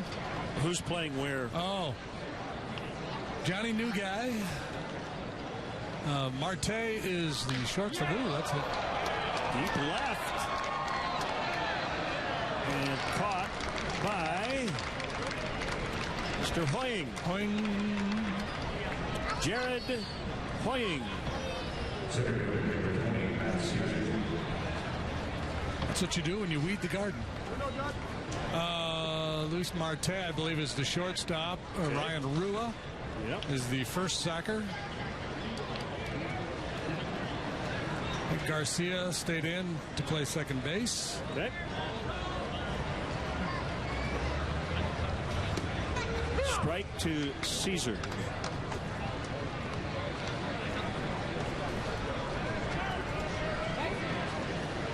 Yeah. We're all over it.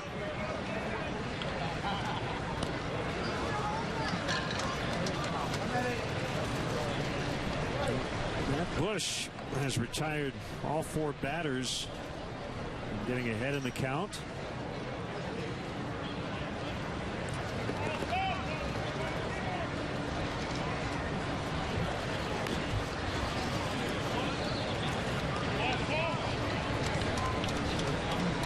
Easy gas too. 96 without a lot of effort.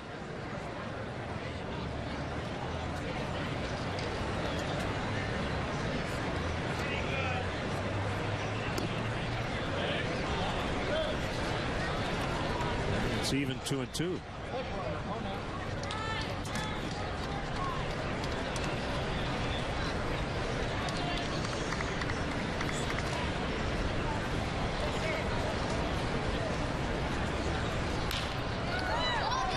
Chance for Hoying. Ahoy! He's got it. Any excuse to say that, I'm in. Hey, Cub fans, let's go. Don't miss your chance to catch the best matchups in baseball. Join the season ticket holder waiting list. It's easy and it's free to register. For details, visit Cubs.com/waiting list.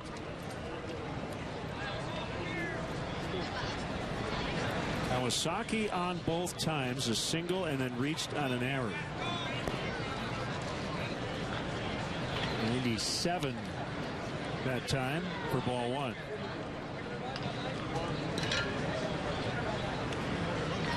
Kawasaki made his major league debut in 2012 with the Mariners at the age of 31. After a long career in Japan.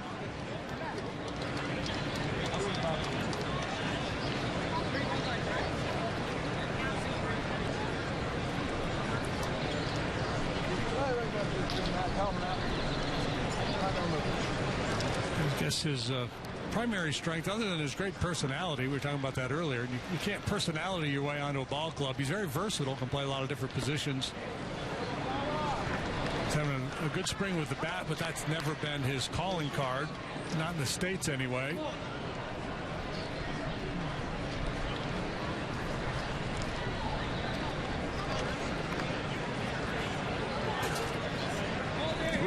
The count. And ball 4.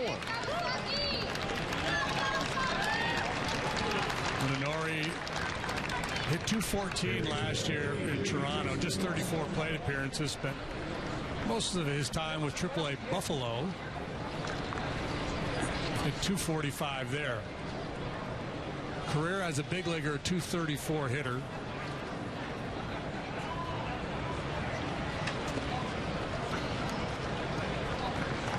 No real power. One big league home run to his credit.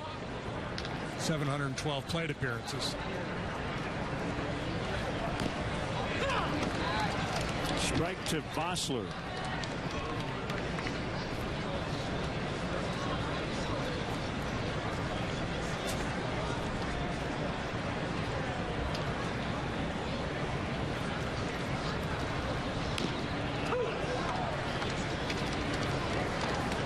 Breaking ball that time. Derek Holland very sharp today. He went 5, didn't give up a run.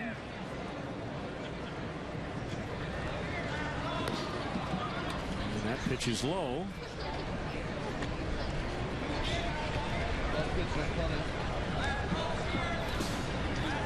We're talking about Siriaco hitting 500 this spring. Right there, you're looking at Jeff Bannister, a lifetime 1,000 batting average as a big leaguer. 1 for 1? 1 for 1. Swing and a miss to end the inning. Stretch time here in Surprise. It's the Rangers 2 and the Cubs nothing.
Pride with Cubs checking and an official Cubs MasterCard debit card only available at your local Wintrust Community Bank. Go to wintrust.com/Cubs to learn more. Member FDIC.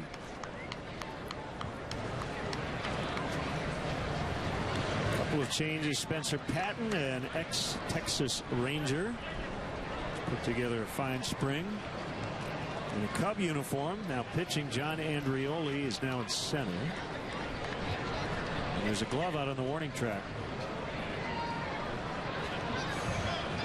This must be 1910 or something. Guys are leaving their gear out there.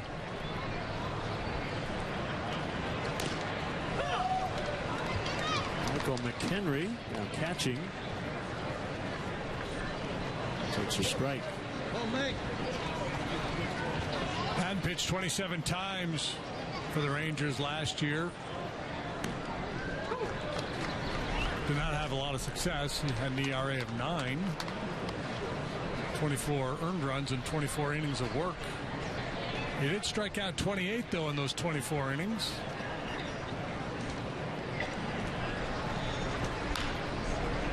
On the hands that time and fought off foul. Nice grab by a fan in the front row.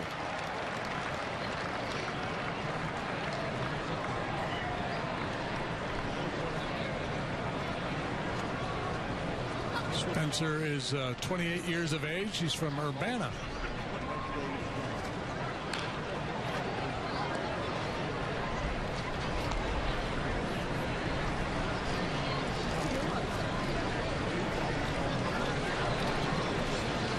Cubs got him in a trade in November.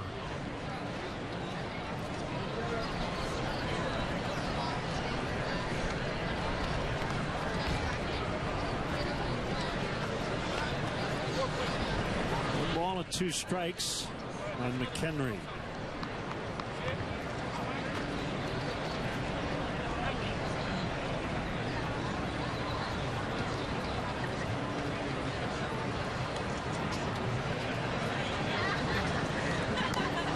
He got him.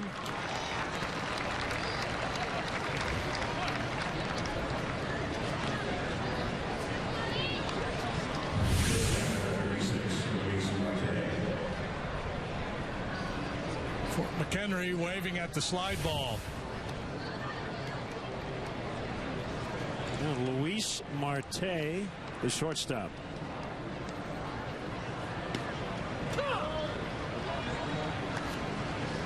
So Troy Tulowitzki had to leave their game today. Hit by a pitch from Bartolo Colon in the hand. Shallow right. Soler leaves his feet, makes the catch. He has had his struggles out there, but that was a dandy. Sometimes it's tough to get a good jump here in Arizona. Tough sky, lower deck ballparks. You don't have the same perspective. He got a good break on that one. Kind of awkward the way he turned his glove to catch it, but he was able to do so.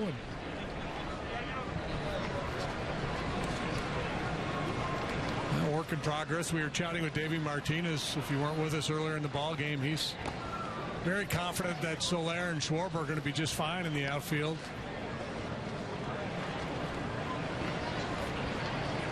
This is James Jones, former Mariner. 1 ball, 1 strike on him.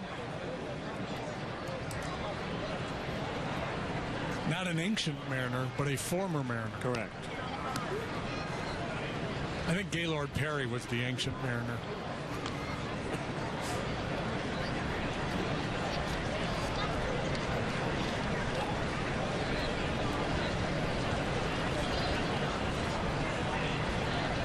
Yeah, I guess whenever we say a former blank and it's an occupation of some kind, even though it might be a team nickname, we should probably clarify. A former Ranger could be someone who worked at Yellowstone. We don't know.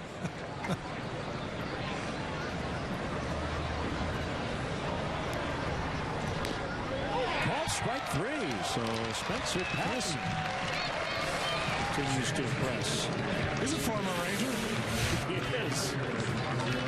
Soler with a nice grab. 2-0 after 7.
Down to their final 2 at-bats. They trail 2-0. Cub fans take the Cubs on the move. Fitness challenge.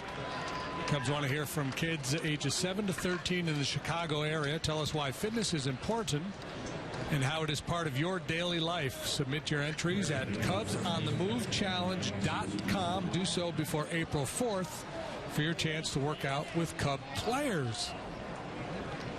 Go, Cubs, go. Go, Cubs, go. He's got what you say.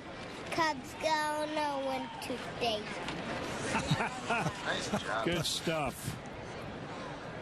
Keone Kela, right-hander, working against Jesus Guzman.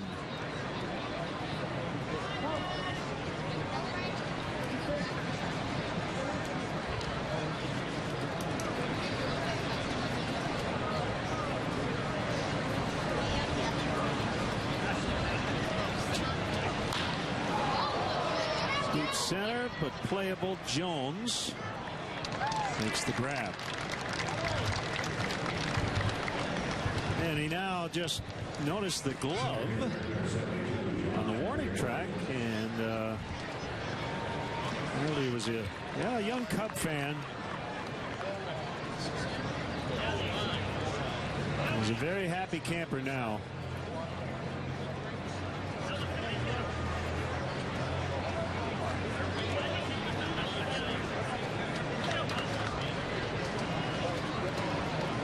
John Andrioli bunts.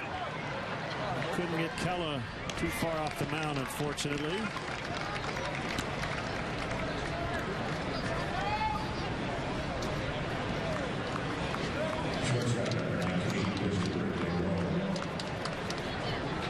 So with 2 outs, it is Christopher Negron.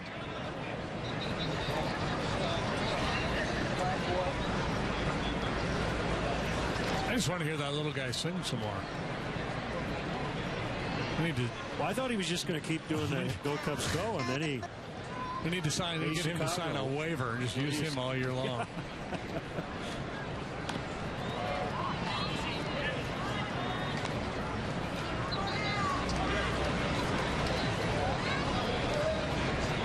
This guy looks like he rushes it up there pretty good.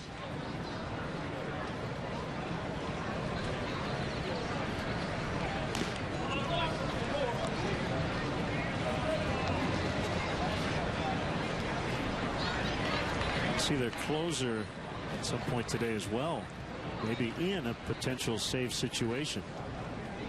Sean Tollison.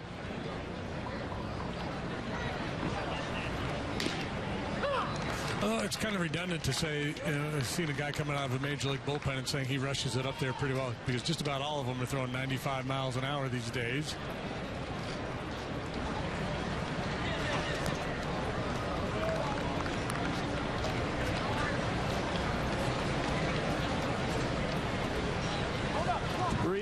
Schwarber on deck.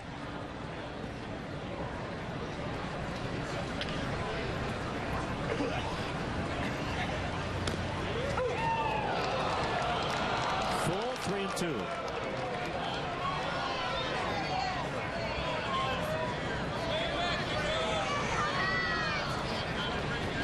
Negron trying to work his way on. Tying run on deck. No need to be overly aggressive on that 3-1 fastball. It was borderline, could have gone either way.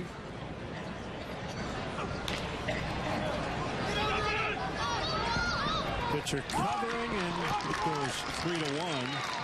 Cubs now without a hit since the 4th inning, and we need to revisit that wonderful rendition. Go, Cubs, go. Go, Cubs, go. He's got what you say. Cubs go, no one to stay. Who knew mini motoring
nothing score, bottom of the 8th. Are you in charge of planning your next social gathering? Plan a day or evening at Wrigley Field and enjoy special perks only available inside the ballpark. Cubs offers special ticket packages for groups of 15 or more. Visit Cubs.com/groups. 4 changes for the Cubs, and the headliner is newly acquired Adam Warren. Came over from the Yanks in the Starlin Castro deal. You look at the numbers on Adam so far this spring. A versatile guy who moved between the bullpen and the rotation for the Yankees last year. Made 17 starts. 7-7 with a .329 earned run average. His appearances have been spread out to this point. Line shot off the bat of Ryan Rua. Juan Perez now playing right, makes a catch. Warren's last outing was 6 days ago in a B game against the Rockies. See the changes for the Cubs. Actually, Kawasaki now playing short.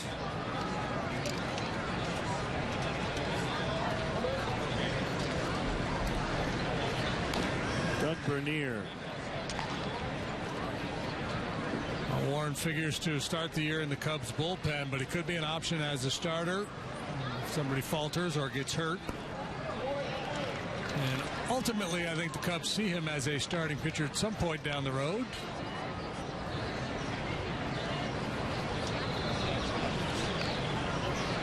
Chris Bosio, Cubs pitching coach.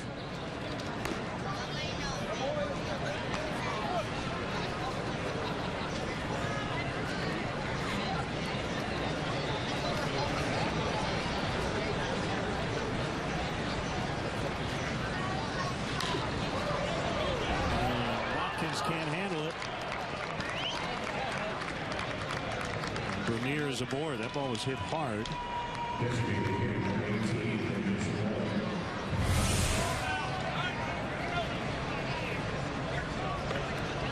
He stays on that slider, barrels it up pretty well. And Hobb just ate up Watkins. Had to play it off to the side a little bit. It is an error.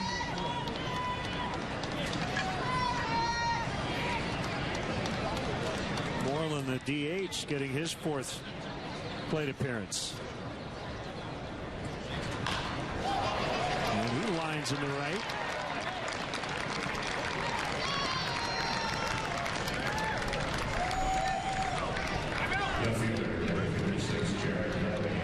Moreland will exit for a pinch runner. London Lindley.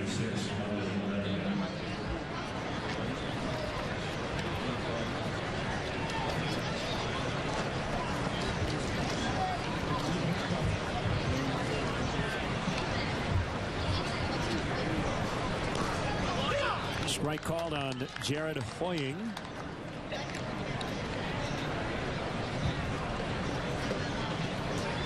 Warren throws fastball, slider, curve, and change.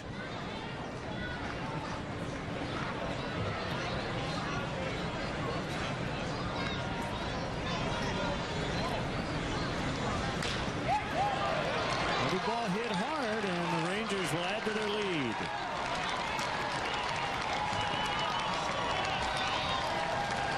It's a double for Hoying, and it's 3-0.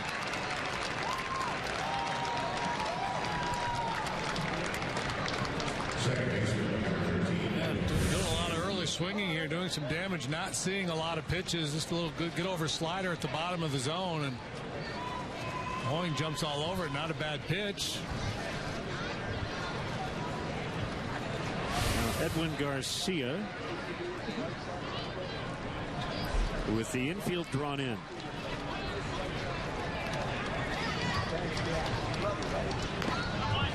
And a strike.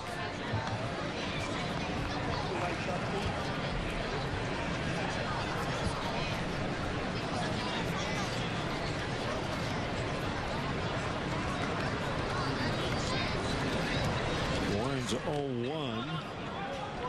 0-2.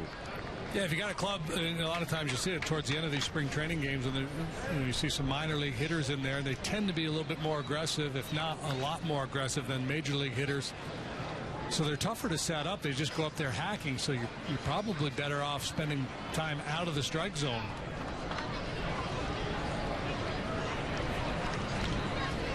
Warren is from New Bern, North Carolina, and that pitch gets away from Cale Brockmeyer, the new catcher. Wild pitch, and a run scores. They're going to score the back runner, too. No, they're not.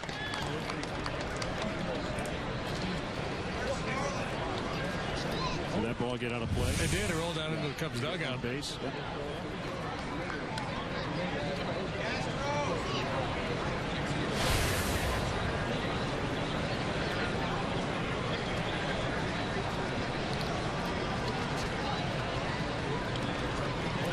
Brain cramp because I saw the home plate umpire point to the plate after the run had already scored. That will be caught by Andreoli, and no shot to get Hoying.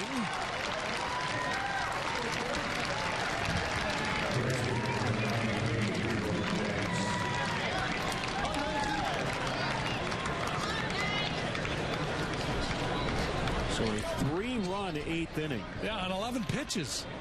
Yeah, as you said, nothing's left the ballpark. The hack attack here.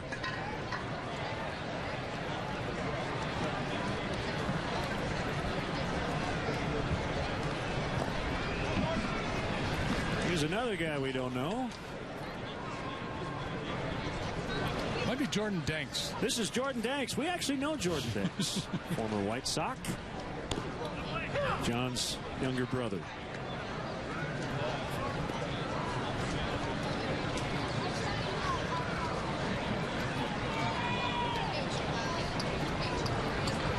A 1-1 from Warren. This is the outside corner. 2014 with the Yankees, Warren worked exclusively out of the bullpen. Had a 2.97 ERA. His fastball averaged better than 94 miles per hour. Last year, the velocity was down a couple of ticks, but I'm guessing that's because of the work in the rotation. You typically see that. The guy's pitching an inning at a time. He usually throws harder than he does if he's out there for 5, 6, 7 innings.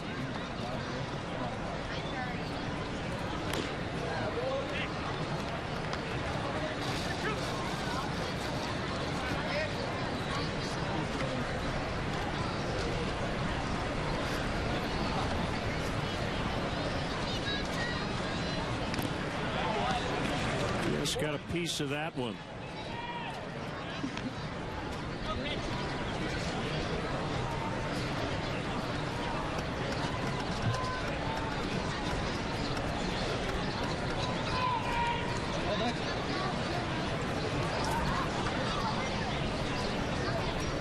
The 3-2 called strike 3, and that will end the inning. The Rangers get 3 more, and we will go to the ninth. They lead 5-0.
Cubs and the Rangers today. Only time they'll meet here in the Cactus League, and we will see the Rangers right after the All-Star break. 3 games at Wrigley Field for interleague play. Cubs are down a bunch, 5-0, and here's the Ranger closer. Now in a non-save situation, Sean Tollison. Working for the 3rd time this spring. Tollison with 35 saves last year. 35 saves coming in 37 save opportunities at a .299 ERA.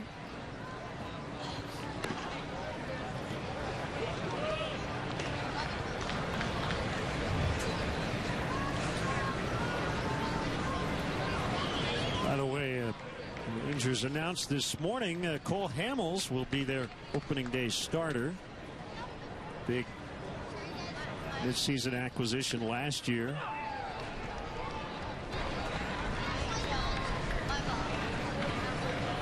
One and one on Kyle Schwarber.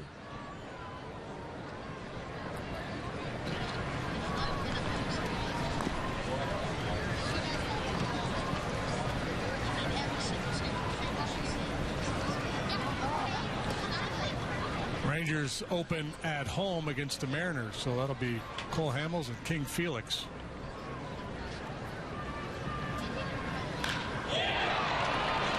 How about that?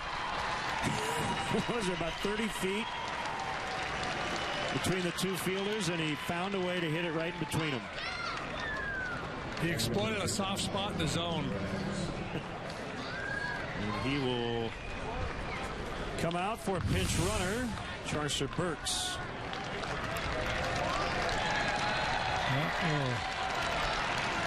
Top hand smash with a top spin that carried over the second baseman and ducked down in front of the right fielder. Second hit of the day for Schwarber. First one was a broken bat single. That one solidly struck.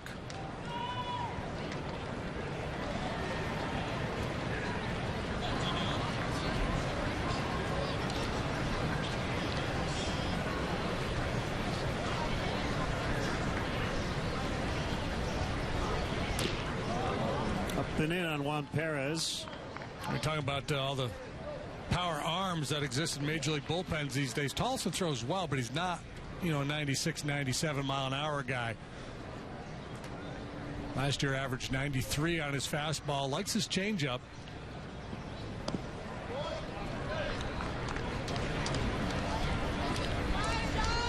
Complements those two pitches with a slider.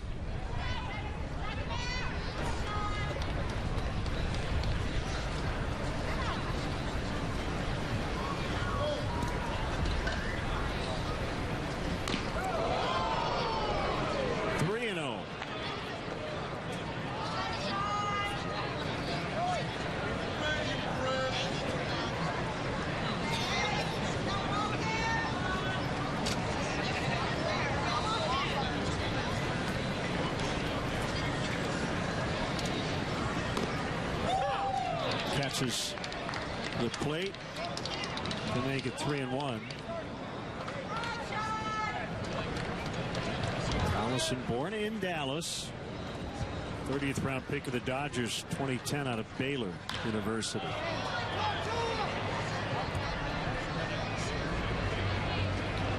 And it's caught by Garcia, tricky son.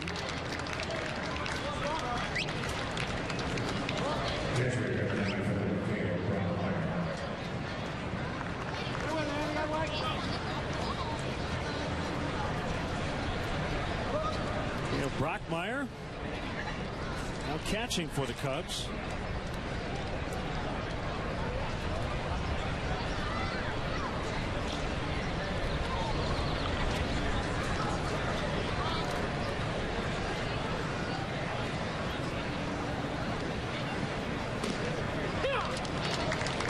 It's a breaking ball that came back over. 0-1. 16th round pick. 2013. Cal State Bakersfield. Dale Brockmeyer.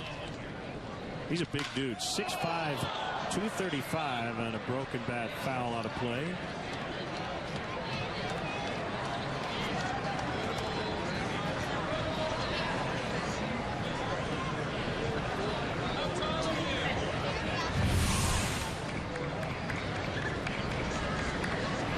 Down off the end of the bat.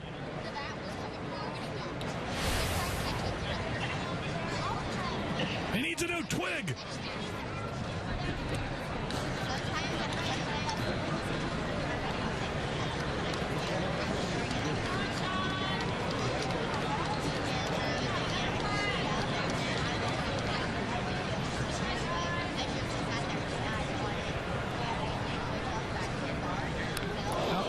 Just got hit. Made a loud noise, but he barely flinched. Tougher than a Mandelbaum. Not going to flinch. Tollison struggling with the command here. This one gets away from him. Maybe got that elbow guard.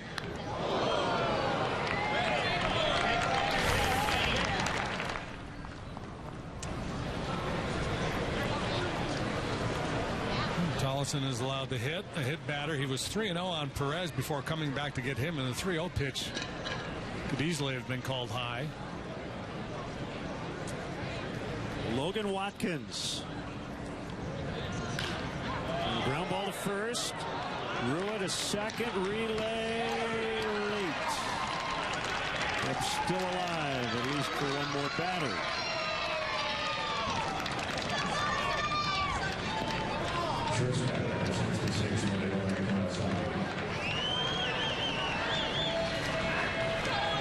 Tip to Kawasaki.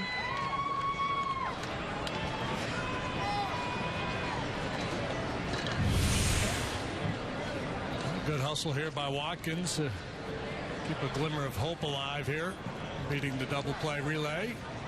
You know, I just realized, partner, Cubs have been in surprise twice this spring. Both games here on CSN, and they have not scored a run. 10-0 against the Royals last Wednesday. So one last chance here to break this surprise shutout. Watkins will take second without a throw. That's somewhat surprising.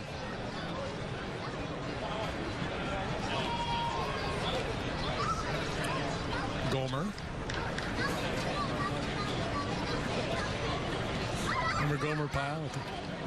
Surprise, surprise, surprise. Yes, I do. And that will do it. I'm never coming back here. So the Rangers beat the Cubs today 5-0 the final. Yeah, Kyle Hendricks was good. Always try to take a positive out of a spring training game, and got a lot of television coming up this weekend. As we mentioned, we'll be back with you on Friday from Mesa.